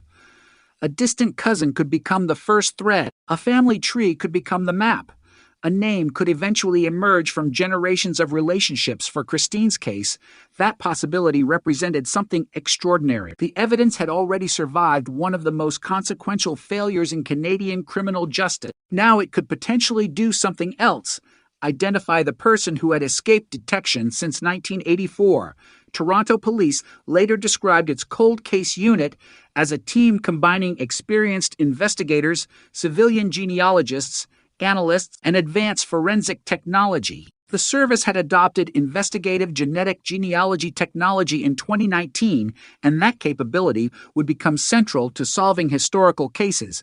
But the investigators approaching Christina's case knew they were walking into a minefield of history. The name Guy Paul Morin was impossible to ignore. He had been Christine's neighbor. He had been arrested. He had faced trial. He had been convicted of first-degree murder in 1992. Then DNA testing exposed the truth.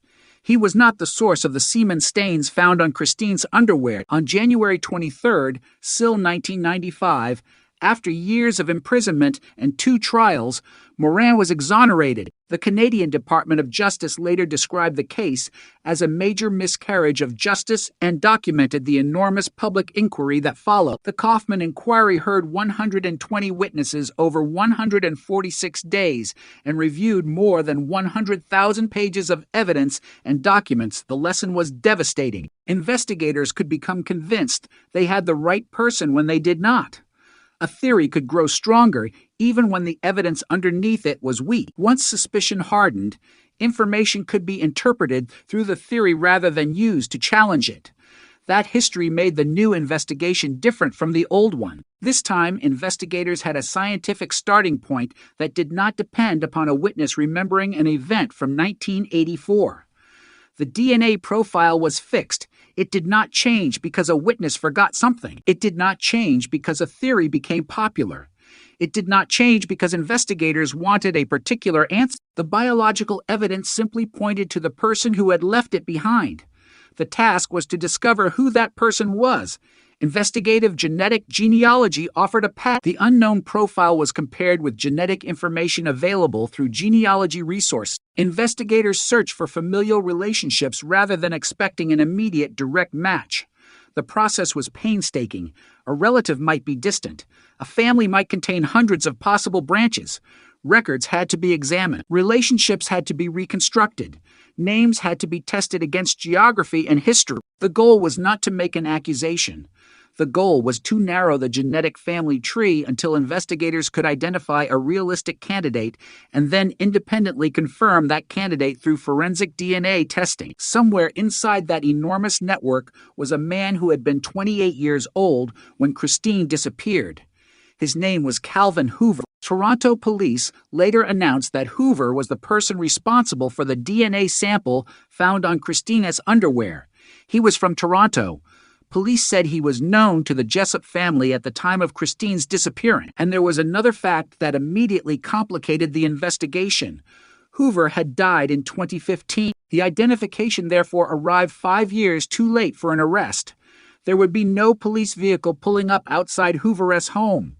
No handcuffs, no interrogation room, no courtroom confrontation, no opportunity for detectives to place the DNA evidence before him and demand an explanation. The man they believed responsible was already dead, but the investigators still needed to prove the genetic connection. Genealogy could point toward a person. It could not replace direct forensic confirmation. The investigative team therefore obtained a reference sample and compared it against the DNA profile recovered from Christine's underwear. The identification was positively confirmed on October 9th, SIL 2020. 4 days later, Toronto police announced the breakthrough publicly. The announcement was extraordinary because the mystery had lasted 36 years, but police were careful about the language they used. Chief James Raymer said that if Hoover were alive, Toronto police would arrest him for Christine's murder. The statement stopped short of claiming there would ever be a trial, because there could not be one. Hoover was dead. The law could not put him before a judge, yet investigators now had something they had never possessed before: a scientifically supported identity attached to the DNA evidence. The cold case had finally acquired a name, and that name forced investigators to look back at 1984 with an entirely different perspective. Hoover had been known to the Jessup family. He had been present within the broader world surrounding Christine, yet he had not been the focus of the original investigation in the way Morin had. Police later confirmed that Hoover had never been interviewed about Christine's disappearance. That detail was chilling because it exposed the distance between the original investigation and what modern science eventually revealed. The person police later identified through DNA had existed within the community, while investigators had concentrated their attention elsewhere. Meanwhile, Morin's life was being destroyed. His conviction became a national scandal. His exoneration became a landmark example of the importance of DNA evidence, and Christine's family continued waiting for the identity of the real offender. The new breakthrough did not erase any of that. Instead, it connected the entire history of the case in a single chain. The DNA first helped prove Morin was innocent. Decades later, the DNA helped identify Hoover. One piece of evidence had played two completely different roles in the same investigation. First, it dismantled a wrongful conviction. Then, it helped reveal the person investigators believed had actually contributed the biological material. That was why the case mattered far beyond one homicide. It demonstrated the extraordinary value of preserving original forensic evidence. The biological evidence had been collected in 1984. If it had been lost, contaminated, or destroyed, the later breakthrough might never have happened. Instead, it survived long enough for scientific methods to catch up with it. The Canadian Department of Justice's documentation of the Morin case later highlighted recommendations concerning DNA testing protocols and the retention of original forensic evidence so that material could be retested when technology improved. In Christina's case, that principle became more than a recommendation. It became reality. The evidence had survived. The science evolved. And the investigation returned to the same biological clue decades later. But identifying Hoover was not the same as reconstructing Christine's final hours. Police wanted more. They wanted to understand Hoover-esque movements. They wanted to know where he had been around the time Christine disappeared. They wanted to hear from anyone who had known him. They wanted to build a timeline. On October 15th, SIL 2020, Toronto police publicly appealed for information about Hoover. Investigators released a photograph of him from the late 1990s and asked anyone who might remember him to contact police, even if the information seemed insignificant. That appeal reflected the reality of cold case investigation. The DNA could identify a person, but it could not automatically reconstruct a day 36 years earlier. The past still had to be pieced together. Investigators needed witnesses, records, and memories. They needed to determine whether seemingly ordinary details could help explain what happened to Christine, and they had to do all of it while recognizing the limitations of memories that had aged alongside the case. Someone who remembered Hoover in 1984 might have been remembering an event from childhood. Another person might have forgotten a conversation entirely. Someone else might remember him clearly but misplace the date. Investigators therefore had to treat every new tip as a potential clue rather than an established fact. The genetic evidence was different. It was the anchor. Everything else had to be evaluated around it. The public responded. Toronto police later reported receiving more than 60 tips after Hoover was identified. The number mattered because it demonstrated how much information can remain buried inside a community even after decades have passed. People who had known Hoover could suddenly realize that something they had seen or heard might matter. An encounter that had seemed completely ordinary in the 1980s could acquire new significance once investigators revealed the identity of the man. Connected to Christina's DNA, the investigation had become a search through memory. But the most painful part was that there would never be a complete reconstruction. Hoover was dead. His own account would never exist. Investigators could never ask him to describe what happened. They could never test his answers against the physical evidence in real time. They could never confront him with the questions that had remained unanswered since 1984. That absence created a permanent gap in the story. The DNA could identify the source of the biological evidence. It could not tell investigators everything that happened in Christine's final hours. It could not explain motive. It could not reproduce a conversation. It could not reveal every movement between the moment Christine disappeared and the discovery of her body.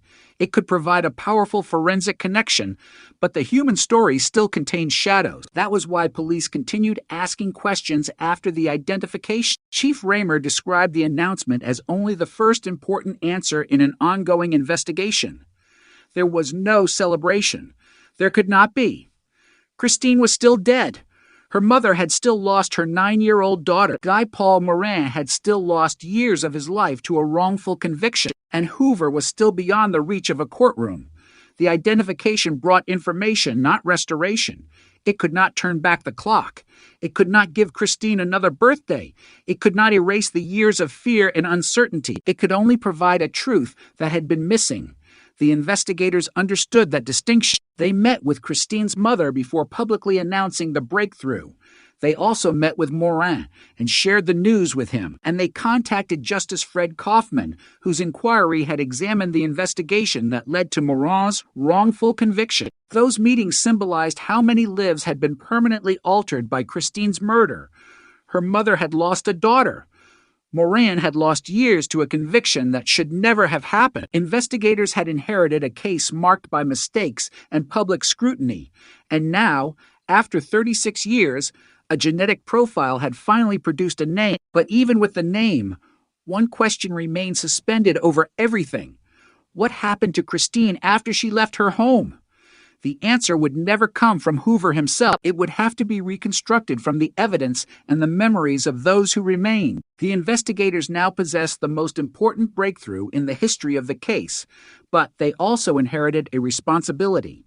They had to separate what was proven from what was merely possible. They had to resist the temptation to fill gaps with speculation.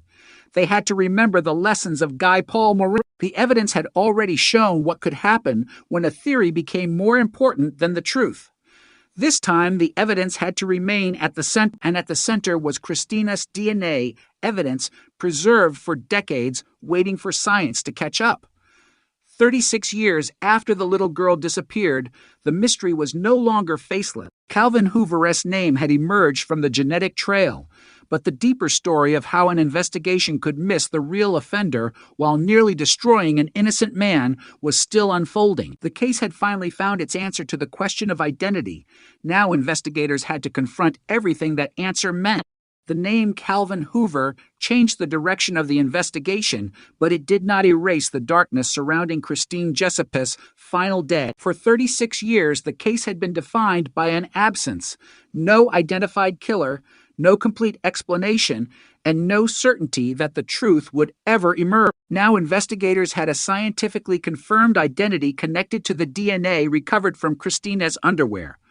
On October 9th, SIL 2020, Toronto police said they had positively confirmed Hoover as the person responsible for that DNA. He had been 28 years old in 1984, was from Toronto, was known to the Jessup family, and had died in 2015. Police stated that had he been alive, they would have arrested him for Christine's murder.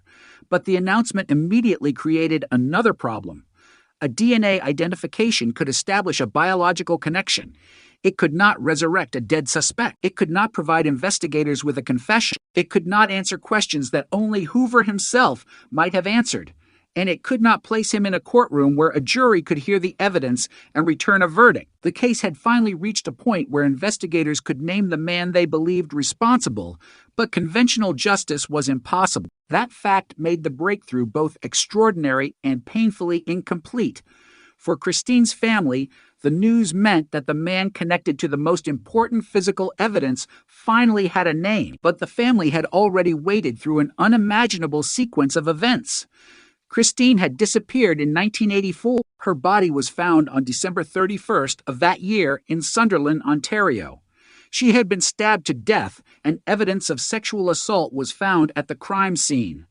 The investigation that followed had produced the wrong suspect. Guy Paul Moran, Christine's neighbor, had been arrested and eventually convicted of first-degree murder. He was acquitted at his first trial, convicted at his second, and ultimately exonerated in 1995 after fresh DNA evidence conclusively established that he was not the donor of the semen stains found on Christine's underwear. The biological evidence that cleared Moran was now at the center of the investigation that identified Hoover. That fact transformed the DNA into something more than forensic material.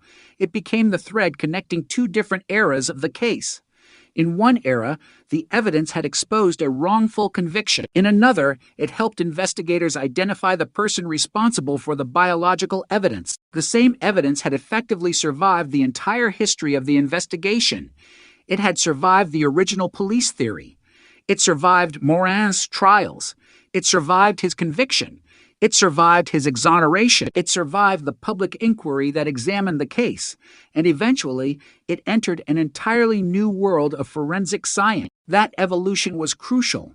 In 1984, investigators could collect biological material, but they could not use it in the sophisticated way investigators eventually would. In the 1990s, DNA testing became powerful enough to establish that Moran was not responsible for the semen stain. But even then, the unknown male profile did not automatically reveal his identity.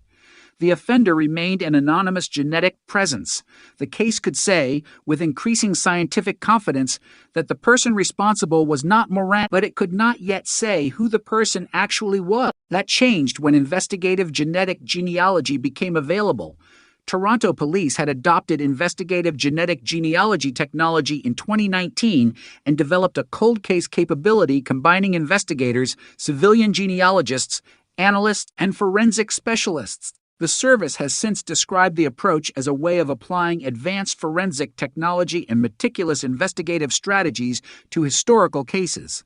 The method offered investigators something fundamentally different. Traditional DNA searches ask whether an unknown profile matches a known person. Genetic genealogy can instead ask whether the unknown profile is genetically related to people who have voluntarily placed their DNA into genealogy databases. The difference is enormous. A direct match can fail if the offender has never entered the criminal justice system, but a relative may exist in a genealogical database. That relative may lead investigators to another relative. Several relationships can produce a family tree, and somewhere inside that family tree may be the person whose DNA was left behind at the crime scene. It is not a shortcut. It is a painstaking reconstruction. But for an investigation that had spent decades trapped behind an unidentified profile, it represented a new door. The investigators working Christine's case had to use that door carefully. The history of the Moran case was impossible to forget. A man had already been wrongly convicted. The public inquiry led by Justice Fred Kaufman had examined the investigative failures in extraordinary detail. The Canadian Department of Justice records that the inquiry heard from 120 witnesses over 146 days and reviewed more than 100,000 pages of trial evidence, exhibits, and appeal documents. The lessons from that inquiry were not merely historical, they shaped the environment in which later cold case investigators worked. A new suspect could not simply be selected because he seemed to fit. A theory could not become a fact merely because it explained some of the evidence. The biological evidence had to remain the foundation, and in Hoover's case, it did. Genetic genealogy generated the investigative path. Investigators then pursued direct confirmation. The result was the identification announced in October 2020. The breakthrough was powerful precisely because it did not depend on a single eyewitness memory from 1984. It was anchored in biological evidence collected decades earlier. That evidence did not care how much time had passed. It did not change because memories faded.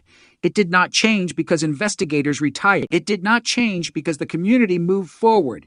It remained the same genetic signature. The technology surrounding it changed. The questions investigators could ask of it changed, but the evidence itself remained.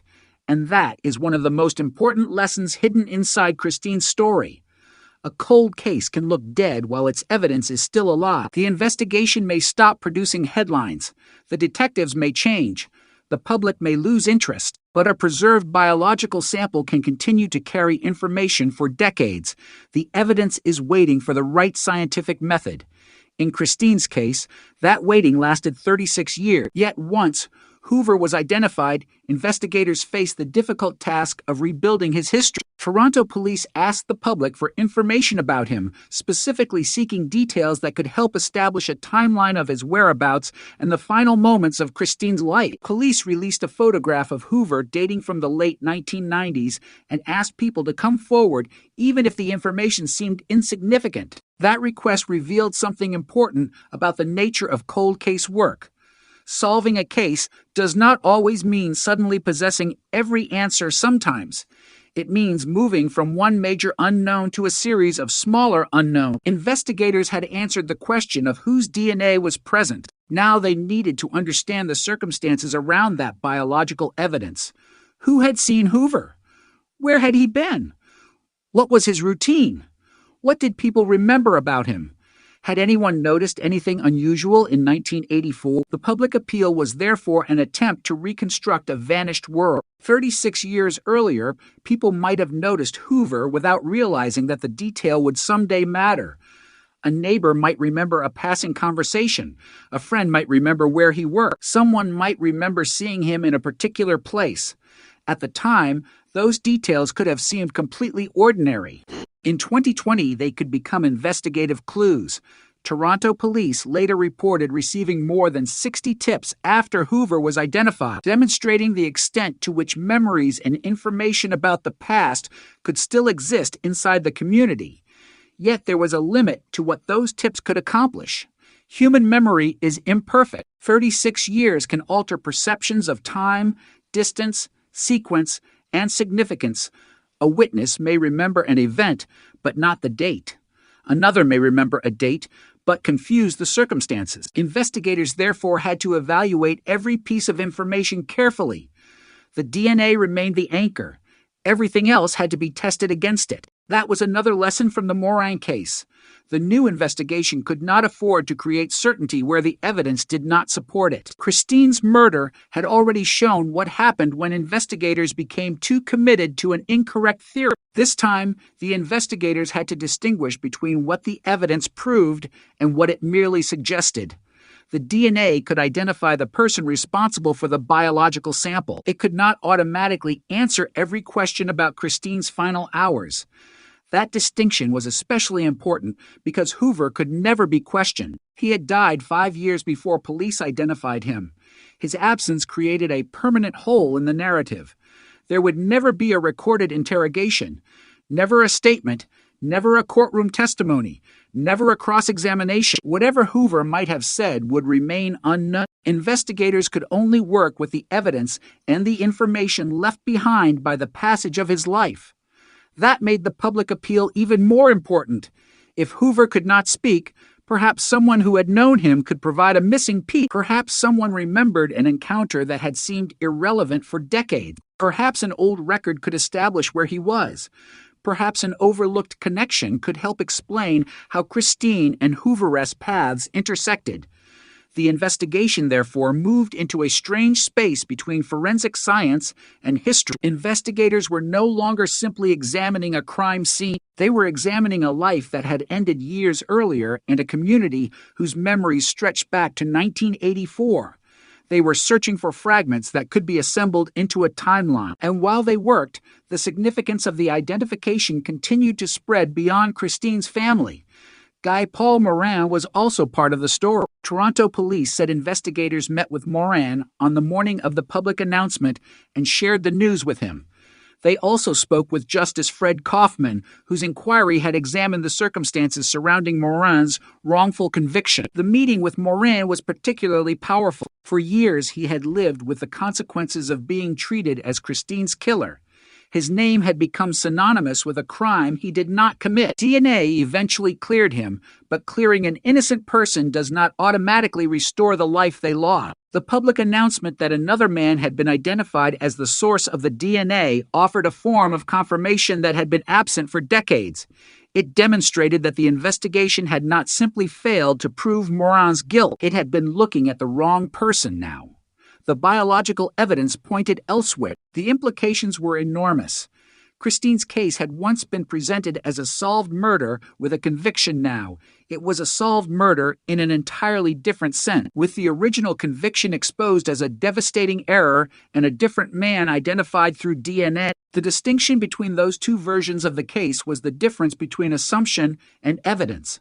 The first answer had come from an investigation that ultimately failed. The later answer came from forensic science that had survived long enough to reveal the truth. But even with the identity of Hoover established, Christine's family still faced the most painful reality of all.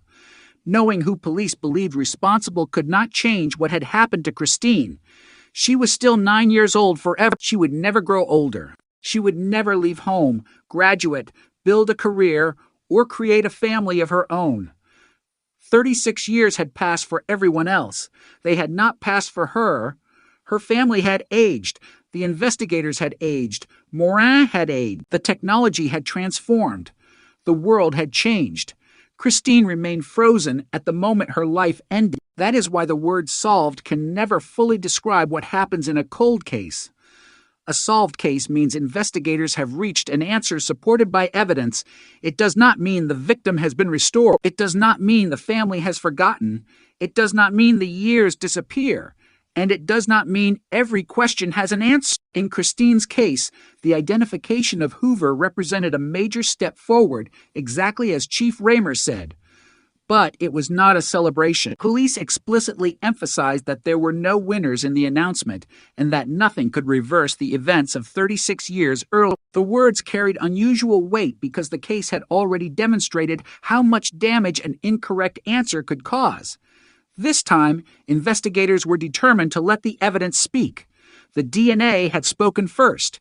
It had cleared Moran. Decades later, it had pointed toward Hoover, and now the investigation was turning to the final pieces of the past, trying to understand how those pieces fit together. The name had finally been found. The biological mystery had been answered. But the human mystery remained. What happened to Christine after she disappeared from Queensville? What had brought her into contact with the man whose DNA was recovered from her clothing? And how had the investigation of 1984 failed to see him while an innocent neighbor was pulled into the center of the case? Those questions were no longer theoretical. They were the final shadows surrounding a murder that had already transformed Canadian criminal justice. 36 years after Christine disappeared, the evidence had finally broken through the silence. But now the investigators had to look back into the darkness and reconstruct the story that the DNA alone could never tell. The breakthrough had given investigators a name, but it had not given Christine Jessup a voice. That distinction became impossible to ignore as detectives began examining everything that could still be learned about Calvin Hoover and his connection to the events of October 1984. The biological evidence had established the most important forensic link, yet the story surrounding that evidence remained incomplete. Hoover was dead. Christine was dead. Guy Paul Morin had already lived through the nightmare of being wrongly convicted, and the people who had been closest to the original investigation were now decades old. The cold case had finally moved forward, but it was moving through a landscape where time itself had become an obstacle.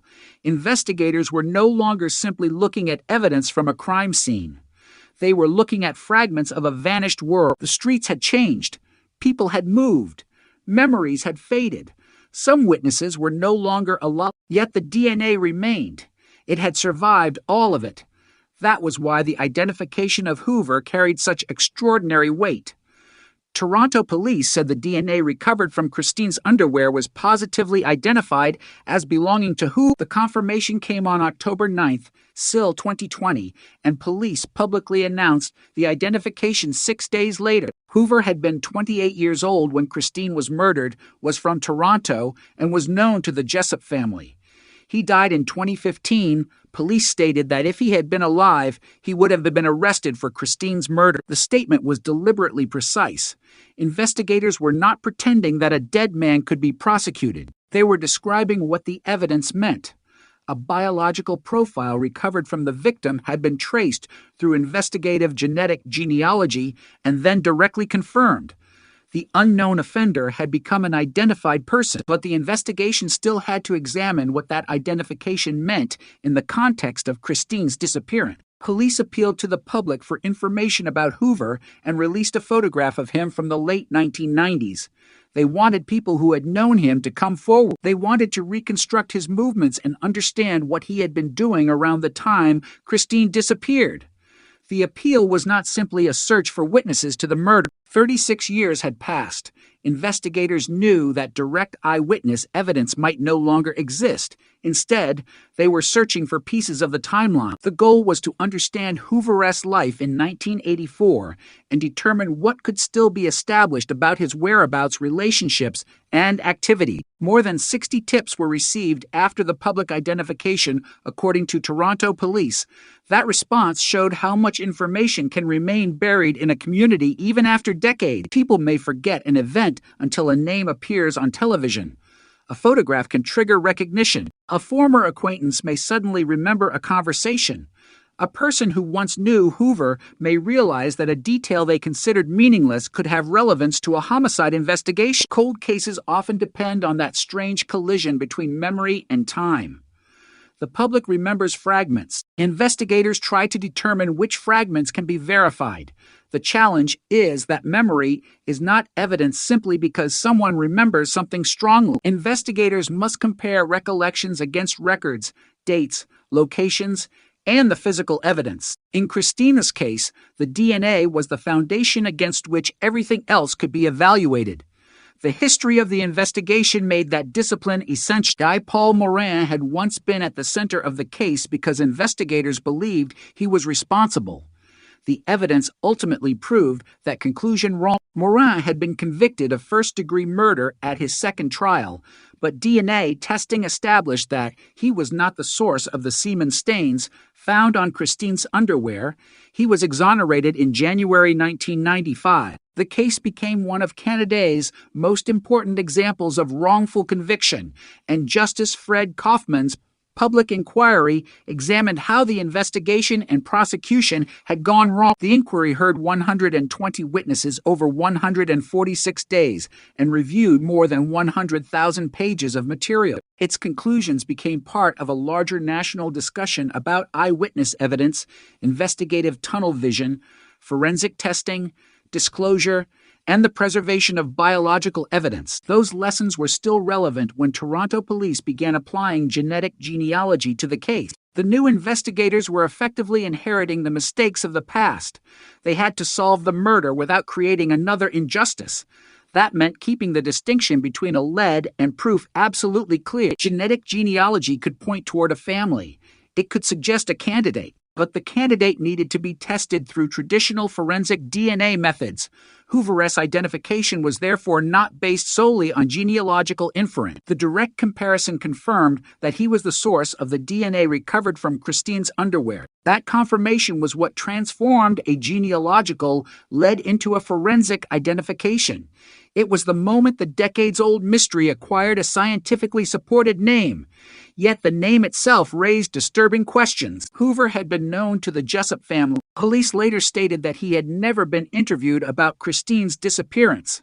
That fact became one of the most haunting details in the entire case. The man whose DNA would eventually identify him had been part of the wider social world surrounding Christine. Yet he had never emerged as the central suspect during the original investigation. Instead, suspicion had fallen heavily on Morin. The contrast was difficult to comprehend. An innocent man had become the focus of police attention, while the person whose biological material was eventually found on Christine remained outside that focus. But cold cases rarely offer simple explanations for why investigators miss someone. The original detectives were working with the information and technology available at the time. They did not know what modern DNA analysis would eventually reveal. They did not have investigative genetic genealogy. They did not have the same databases. They did not have the ability to trace an unknown genetic profile through distant relatives and construct a family tree. They were investigating a missing child in 1984, not a case that would one day become a landmark example of genetic genealogy. That historical context matters. It does not erase the mistakes, but it explains why the eventual breakthrough required tools that did not exist during the original investigation. In 1984, the biological evidence could be collected. In 1995, it could clear Morin. In 2020, it could help identify Hoover. The evidence did not change. The technology did. That is, the extraordinary arc of Christine's escape. A piece of biological material gathered in the aftermath of a child's murder became a witness that could speak only when science learned how to ask it the right question. The process of investigative genetic genealogy was itself a major transformation in forensic investigation. Instead of searching only for a direct match in law enforcement databases, investigators could use relatives to construct a genetic family network. A distant relative could reveal a branch. A branch could reveal a surname. A surname could reveal a household. Historical records could then be used to narrow the possibility, but every step had to be tested. A family connection alone could not establish guilt. Geography alone could not establish guilt.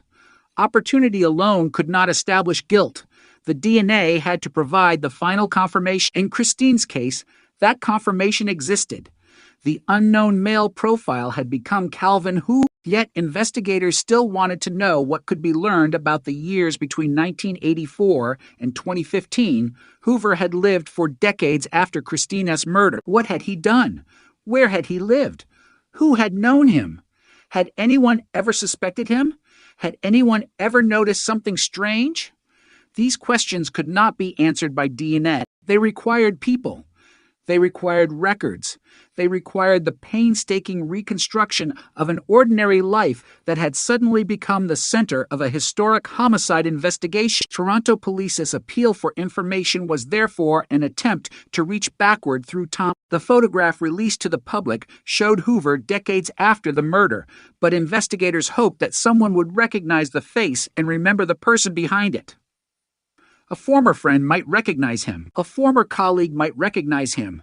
A neighbor might remember his habit. Someone who had crossed paths with him in the 1980s might suddenly realize that a memory stored away for decades could matter. The investigation became a kind of archaeological excavation of human memory.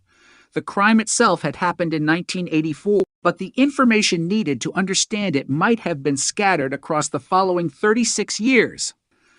Some clues could be in police files, some could be in photographs, some could be in family records, some could exist only in someone's recollection. The investigators had to determine which pieces could still be recovered. Meanwhile, Christine's family had to confront the emotional reality of hearing Hoover's name.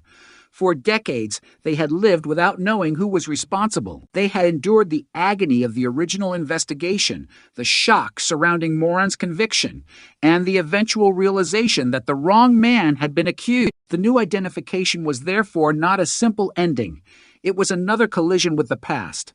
The person police believed responsible was finally known, but the knowledge arrived 36 years after Christine was killed. There was no way to recover the years, no way to return to 1984, no way to give Christine the future she had been denied. Toronto Police Chief James Raymer emphasized exactly that when announcing the breakthrough. Police said there were no winners in the announcement. That statement reflected the unique tragedy of the case. A cold case can be celebrated when a missing person is found alive or when a victim's family receives a clear courtroom verdict. Christine's case was different. The person identified by DNA was already dead. The family received information, but not a trial. The justice system gained an answer, but not a conviction. The investigation gained a suspect, but not an interrogation. The community gained a name, but not an explanation for every unanswered question. Still, the identification mattered. It mattered because Christine was no longer simply the victim of an unsolved murder. Her case had finally produced a scientifically supported answer about the identity of the man connected to the biological evidence. It mattered because Guy Paul Moran's innocence was no longer the end of the story. The case could finally be understood in its proper shape. Christine was murdered, Moran was wrongly convicted, and another man was later identified through DNA as the source of the biological evidence. It mattered because the evidence collected in 1984 had not been forgotten. It had been preserved, and preservation made the future breakthrough possible. The Canadian Department of Justice's review of the Moran case later emphasized the importance of preserving original forensic evidence so that future advances in science could be applied to old cases. Christine's case demonstrated why that principle mattered. Technology can change faster than a case file. A sample that seems limited in one decade can become extraordinarily powerful in another. The biological evidence that could not name Hoover in 1984 eventually became the foundation for identifying him in 2020. The passage of time had not destroyed the evidence. It had simply delayed the moment when investigators could understand it. And yet, for all the power of the DNA breakthrough, one haunting gap remained. Calvin Hoover could no longer tell investigators what happened. His death meant that the final narrative would always contain unanswered questions. There could be no confession to reveal motive, no interrogation to expose contradictions, no courtroom testimony to establish a complete chronology. The evidence could identify him, but it could not speak in his voice. That silence would remain. The investigators could only work around it. They could reconstruct what they could. They could verify what the evidence allowed them to verify, and they could refuse to invent what could never be known. That discipline was especially important in Christine's case because the history of the wrongful conviction had already demonstrated the danger of filling gaps with assumptions. The final investigation had to be different. It had to be evidence-led from beginning to end. That meant accepting that some questions might never have answers. It meant acknowledging the difference between an investigative conclusion and a criminal conviction. It meant recognizing that the DNA identification was enormously significant without pretending it explained every detail of Christine's death. And it meant remembering the little girl at the center of the case. Christine was not a DNA profile. She was not a case number. She was not merely the subject of a wrongful conviction or a genetic genealogy breakthrough. She was a 9-year-old child whose disappearance shattered a family and whose murder became one of Canada's most enduring cold cases. For decades, her photograph represented an unanswered question. Now that question had finally received an answer that science could support, but the answer came with a terrible price. 36 years of waiting, an innocent man's lost freedom, and a family forced to live with uncertainty for most of a lifetime. The case had crossed a line that few cold cases ever reached. The identity of the person responsible for the DNA was known, yet the story was still not complete. Investigators continued examining the information surrounding Hoover, searching for the missing pieces that could explain how Christine and the man identified through her DNA came together in the final hours of her life. Because the DNA had broken the silence, but it had not spoken every word. By the autumn of 2020, the Christine Jessup investigation had entered a strange new phase. For 36 years, detectives had been searching for a name. Now they had one: Calvin Hoover. The DNA evidence had been preserved. Modern forensic techniques had extracted information from it. Investigative genetic genealogy had helped investigators move from an unidentified biological profile toward a specific individual. A direct comparison had then confirmed that Hoover was the source of the DNA recovered from Christine's underwear. Toronto police announced that confirmation on October 15th, SIL 2020, stating that it had been established on October 9th. Hoover had been 28 years old in 1984, was from Toronto, was known to the Jessup family, and had died in 2015. Police said that if he were alive, they would arrest him for Christine's murder, but one sentence from the police announcement revealed that the case was not suddenly finished. It was only entering another stage. Chief James Raymer said the identification was the first, very important answer in an ongoing investigation, and police immediately asked the public for information that could help establish Hoover's whereabouts and the last moments of Christine's life.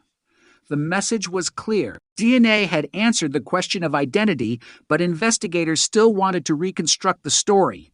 They needed to understand what could be learned about Hoover, about his connection to the Jessup family, and about the circumstances surrounding Christine's disappearance. They released a photograph of Hoover from the late 1990s, hoping that someone would recognize him. A face separated from the crime by decades was suddenly placed before the public. Police asked for information no matter how insignificant it might seem. That request was not merely a publicity move, it was an attempt to recover pieces of a past that had become almost unreachable. 36 years is a long time. A person who had been young in 1984 could now be middle-aged or elderly. A house could have changed hands several times. A workplace could have disappeared. A neighborhood could look completely different. A casual acquaintance could have forgotten the encounter entirely, yet one person's memory can sometimes survive in extraordinary detail. A photograph can trigger recognition. A name can unlock an old conversation. A location can bring back an event that had been buried for decades. For investigators, every such memory had to be tested. The DNA was the anchor. The memories were potential pathways. Toronto police later reported that more than 60 tips were received after Hoover was identified. That response demonstrated the power of finally giving an old mystery a name. For decades, the public had known Christine's name. They knew the name of the wrongfully convicted man, but the person responsible for the biological evidence remained anonymous. Once Hoover was identified, people who had known him could suddenly place themselves within the story. A former acquaintance might remember him. Someone who had worked with him might recognize the photograph. Someone who had encountered him around the time of Christine's disappearance might realize that an old memory could matter. The investigation was now asking the community to look backward. But looking backward is never simple. Memories can become distorted.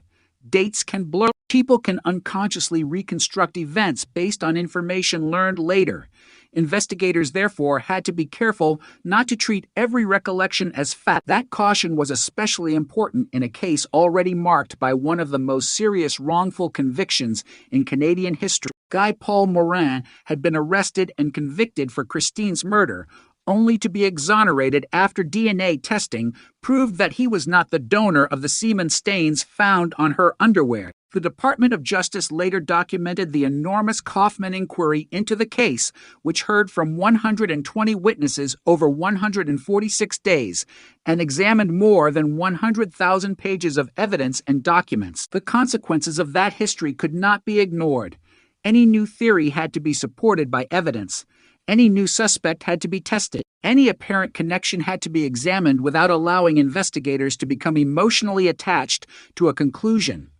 The identification of Hoover, therefore, represented a fundamental difference from the investigation that had led to Morin's conviction.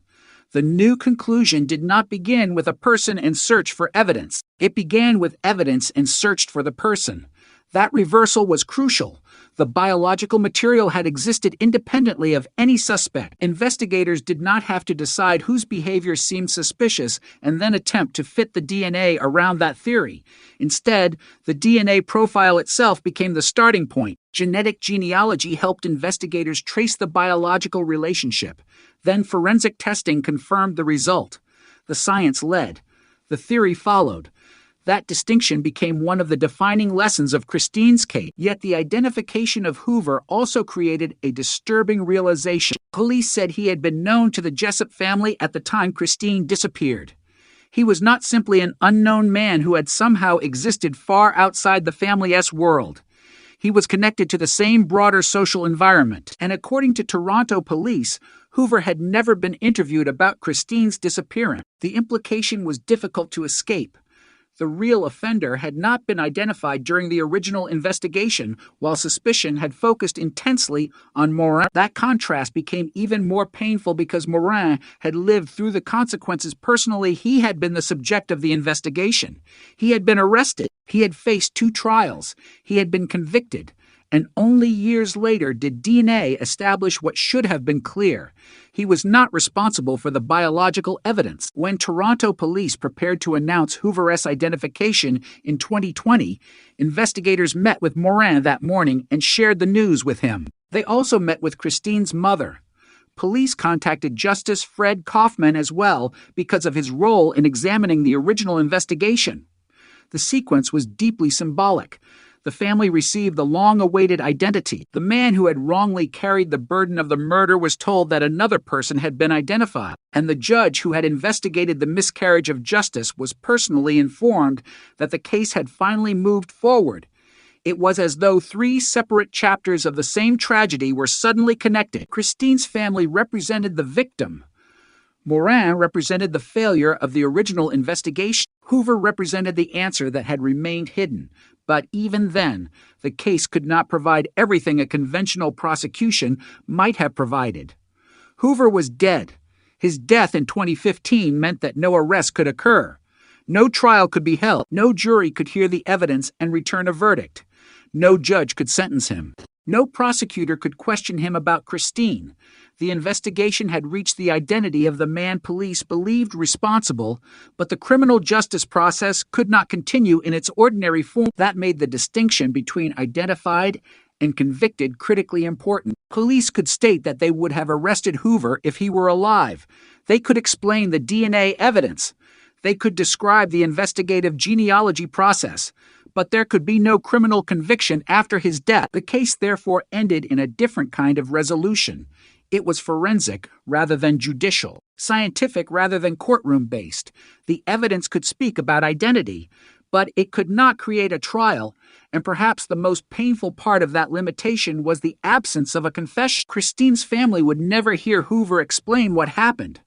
There would be no final interview in which investigators could ask why. There would be no opportunity to confront him with the physical evidence.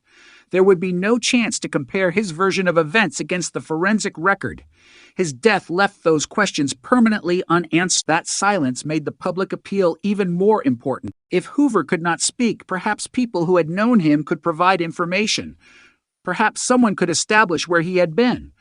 Perhaps someone could remember an interaction that had never seemed significant. Perhaps an old record could clarify a timeline. Investigators were trying to reconstruct a man's life from the outside using fragments left behind by people who had known him.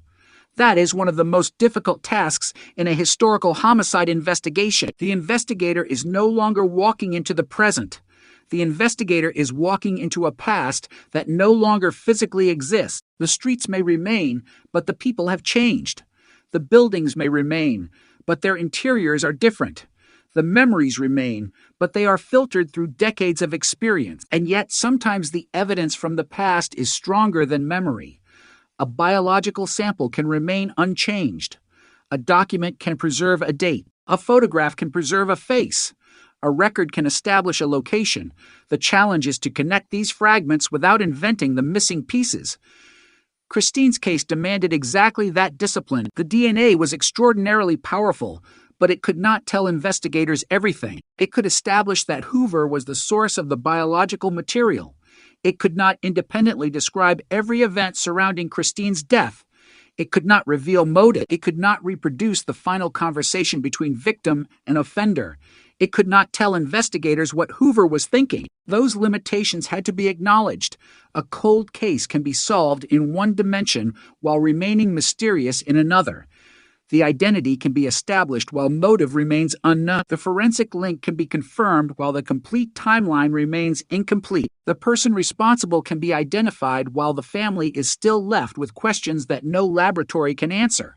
That was the reality Christine's family faced. The DNA had finally produced a name, but the years between 1984 and 2020 could not be recovered. The family had spent more than 3 decades waiting. During those years, Christine's story had become inseparable from the wrongful conviction of Morin.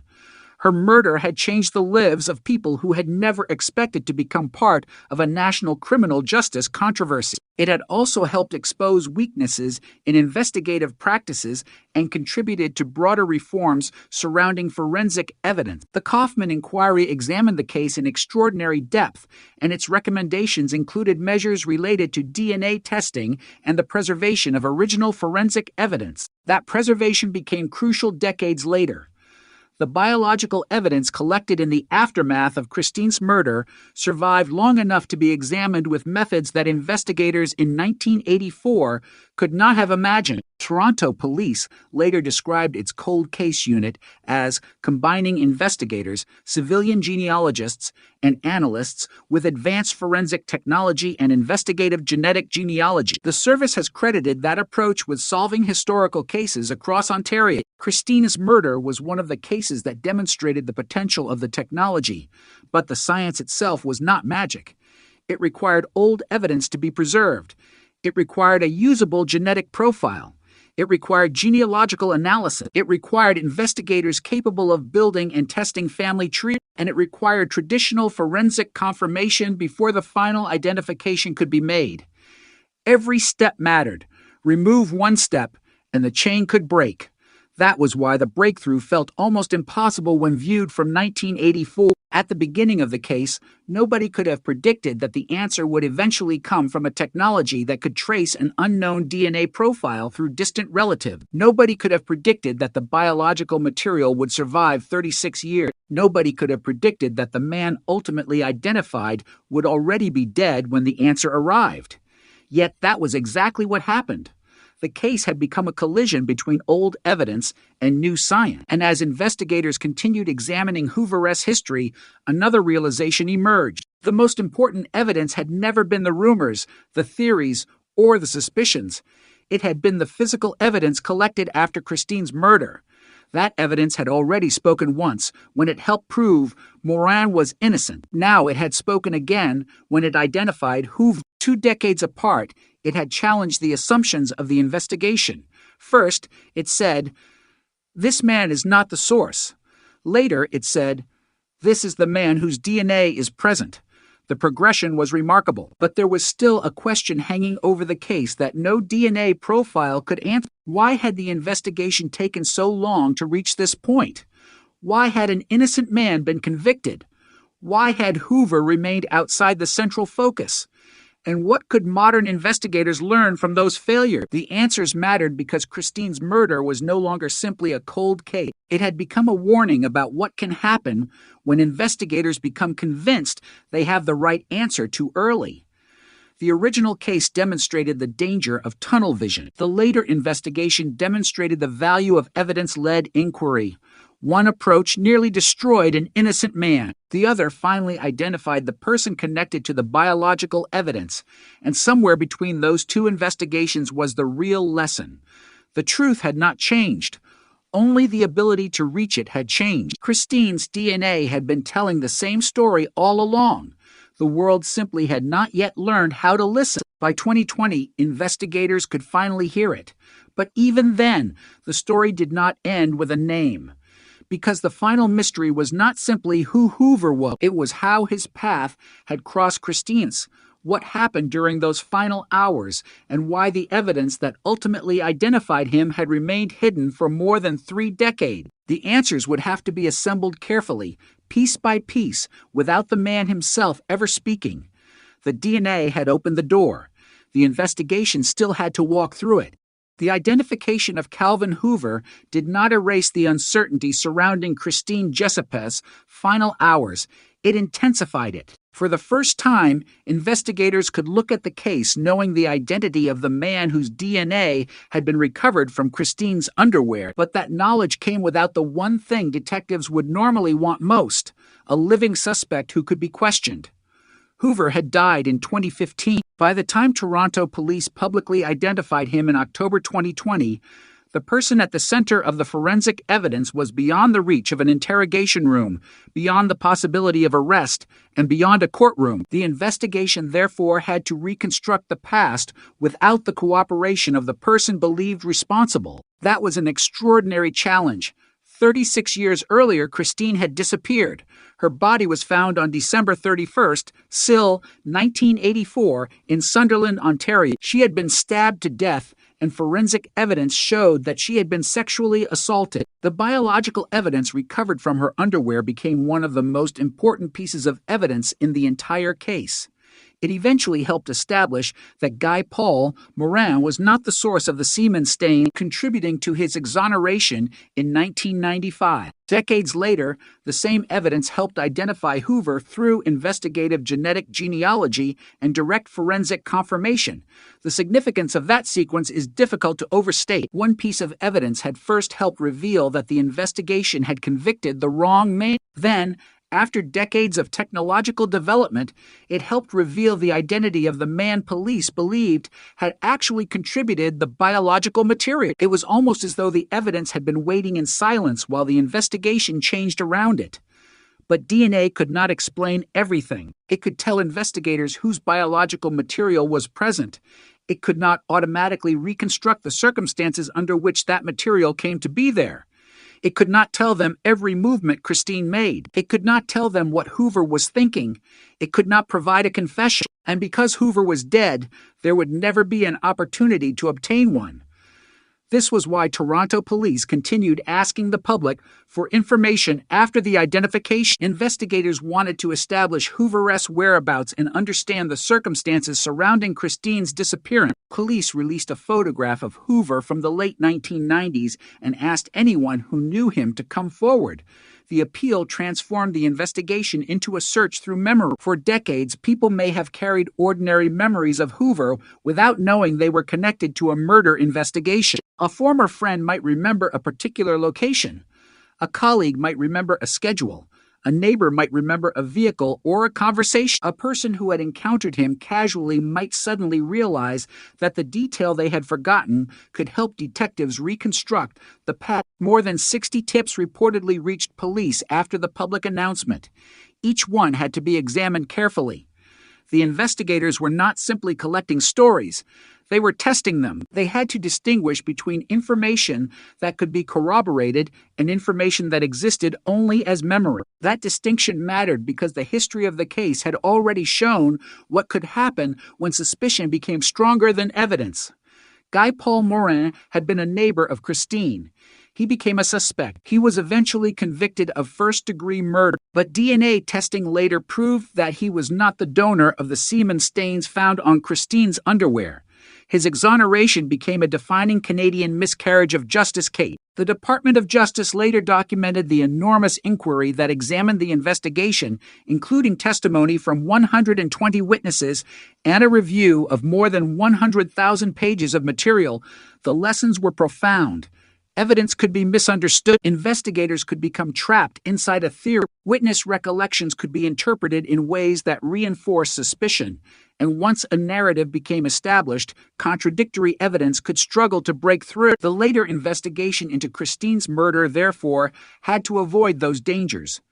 Genetic genealogy gave detectives an entirely different starting point. Instead of selecting a suspect and attempting to prove the theory, investigators began with an unknown DNA profile and worked toward an identity. The genetic profile was compared against genealogy information to identify potential relatives. Those relationships could be assembled into family trees. Investigators could then narrow the possibilities until a candidate emerged. But the candidate was not automatically the offender. Genetic genealogy was the investigative bridge, not the final verdict. Direct forensic testing was still necessary. In Hoover's case, that final confirmation came. Toronto police announced that the DNA recovered from Christine's underwear had been positively identified as Hoover's. That confirmation gave investigators something they had never possessed before, a scientifically supported identity for the unknown male profile. It also created a devastating contrast with the original investigation. Hoover had been known to the Jessup family, according to police, yet he had never been interviewed about Christine's disappearance.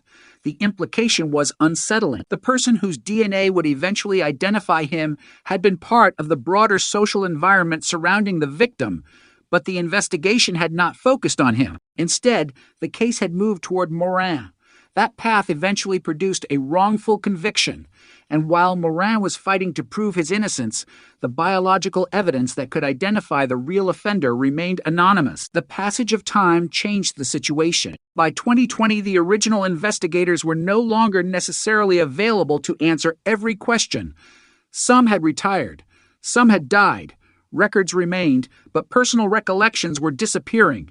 Christine's family had aged, the community had changed. Hoover himself had died. The investigation was therefore attempting something almost impossible, reconstructing a crime that had occurred more than 3 decades earlier using evidence from the past and technology from the future. Yet the case had one enormous advantage. The physical evidence had survived. That survival was not accidental in its significance. The Kaufman inquiry into Morin's wrongful conviction led to recommendations concerning forensic testing and the preservation of original evidence. The principle was straightforward but powerful. Evidence that cannot solve a case today may become capable of solving it tomorrow. Christine's case became a dramatic demonstration of that principle. In 1984, investigators could collect biological material. In 1995, scientists could use it to help establish Morin's innocence. By 2020, investigators could use it as part of a genetic genealogy investigation. The evidence had not become more truthful. It had become more useful because science had advanced. That distinction is important. Cold case breakthroughs are sometimes described as though the investigator suddenly discovers a hidden clue. In reality, the clue may have been sitting in police custody for decades. What changes is the ability to interpret it. Christine's DNA was one such clue. It survived long enough to become a bridge between generations of forensic science. But as powerful as the DNA was, it could not answer every question surrounding the murder. Investigators still needed to understand the connection between Hoover and the Jessup family. They needed to determine what information existed about his movements around the time Christine disappeared. They needed to identify anyone who might have known him during that period, and they needed to establish which parts of the historical record could be verified. The search for those answers was made more difficult by Hoover's death. A living suspect can be placed under surveillance. He can be interviewed. His home can be searched under warrant. His movements can be examined. His explanations can be tested against the evidence. A dead suspect offers none of those possibilities. Hoover could not respond to the police announcement. He could not challenge the DNA interpretation. He could not offer an alternative explanation. He could not explain why his biological material was present on Christine's underwear. That silence was permanent. Investigators, therefore, had to rely on forensic evidence and independent corroboration. The absence of Hoover's voice was not merely a procedural inconvenience. It became one of the defining mysteries of the case. Whatever happened between Christine and Hoover could never be fully explained by the man himself. That meant the investigation had to be careful not to manufacture certainty where certainty did not exist. The DNA could support identification. The historical record could establish relationships. Witnesses could provide information, but some questions might remain unanswered forever. For Christine's family, that reality must have been profoundly complicated. For 36 years, the central question had been, who killed Christine? Now they had an answer, but the answer arrived without a trial. There was no verdict. There was no sentence. There was no moment when a judge could look across a courtroom and formally declare Hoover guilty. Instead, the family received the investigative conclusion supported by DNA. Toronto Police Chief James Raymer emphasized that there were no winners in the announcement. It was a statement that captured the strange nature of cold case justice. The police had solved the identity question, but the damage could not be undone. Christine remained dead. Morin could not recover the years lost to the wrongful conviction, and Hoover could not be held accountable in court. The announcement was therefore less a celebration than an acknowledgement of truth. It told the family that the evidence had finally pointed somewhere definitive. It told Morin that the investigation had finally identified someone else. It told the public that the case had not been forgotten, and it demonstrated what modern forensic science could accomplish when evidence had been preserved. The meeting between investigators and Morin before the announcement carried special significance. Toronto police said they met with him that morning and shared the new information. They also met with Christine's mother and contacted Justice Fred Kaufman. Those conversations connected the past and present. Morin had once stood where Hoover now stood in the narrative of the case as the person investigators believed responsible. But DNA had changed that story. Christine's mother had spent decades waiting for an answer. Kaufman had spent years examining how the justice system could fail so completely.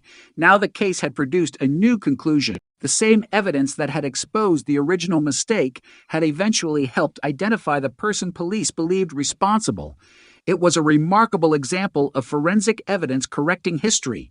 Yet correction is not the same as restoration. Morin could be cleared, but the years he lost could not be returned. Christine's family could receive an identification, but the years without an answer could not be erased.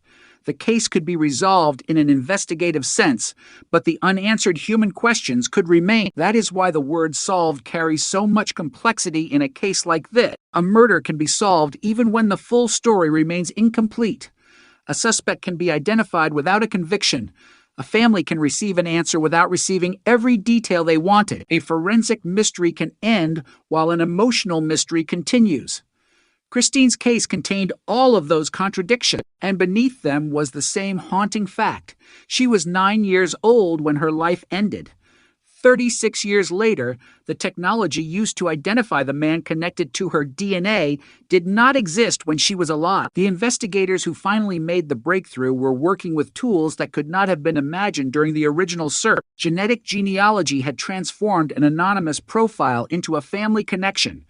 Traditional investigation had narrowed the possibilities. Direct DNA comparison had confirmed the identity. The process was a chain, and every link mattered. But there was one more layer to the story. The case had become a demonstration of how science could correct one injustice while simultaneously solving another mystery. The DNA that helped exonerate Morin had not merely proved that one man was innocent. It had preserved a trail to the person whose biological material was actually present. For years, that trail went nowhere. Then technology changed. Suddenly, the trail became a road. The road led to Hoover, And Hoover's identity forced investigators and the public to look back at the entire history of Christine's murder with new eyes. The original case had been built around suspicion. The later breakthrough was built around biology. One approach nearly destroyed an innocent man. The other finally identified the unknown source of the evidence. That contrast became the heart of Christine's legacy. The case demonstrated that the truth can survive even when an investigation fails. It can remain hidden inside evidence, waiting for another generation to uncover it. But it also demonstrated the cost of delay. 36 years is not simply a number. It represents childhoods that became adulthood, parents who grew older, investigators who retired, witnesses who died, and a family that had to continue living with an empty space where certainty should have been. When Hoover's name finally emerged, that space changed shape. It was no longer completely empty, but it could never be filled. The man police believed responsible was dead. The full story would remain partly beyond reach, and the question that had haunted investigators for decades became even more painful precisely because it now had a partial answer. They knew who the DNA belonged to. They knew that Hoover had been known to the Jessup family. They knew he had never been interviewed about Christine's disappearance. They knew the forensic connection was real, but what happened inside those final hours could never be reconstructed perfectly. The evidence could tell investigators who had left the biological trace. It could not tell them every word spoken in the darkness. It could not reveal every thought. It could not bring Christine back. What it could do was something almost as important. It could prevent the wrong story from being the final story. For 36 years, the wrong man had carried the weight of suspicion and conviction. Now, finally, the evidence had redirected that weight toward the person connected to the biological material. And as investigators continued examining the remaining records, memories, and leads, one thing became increasingly clear. Christine's case had not survived because the mystery was impossible. It had survived because the answer was hidden behind the limitations of its era. The evidence had been there. The science had not yet caught up. Then, decades later, it did. The name Calvin Hoover had changed the case forever, but it also forced investigators to confront the most difficult question a cold case can produce.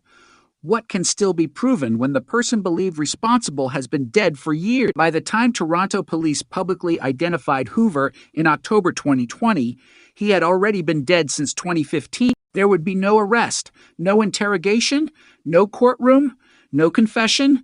The investigation had reached a destination that detectives rarely encounter. The forensic trail had finally led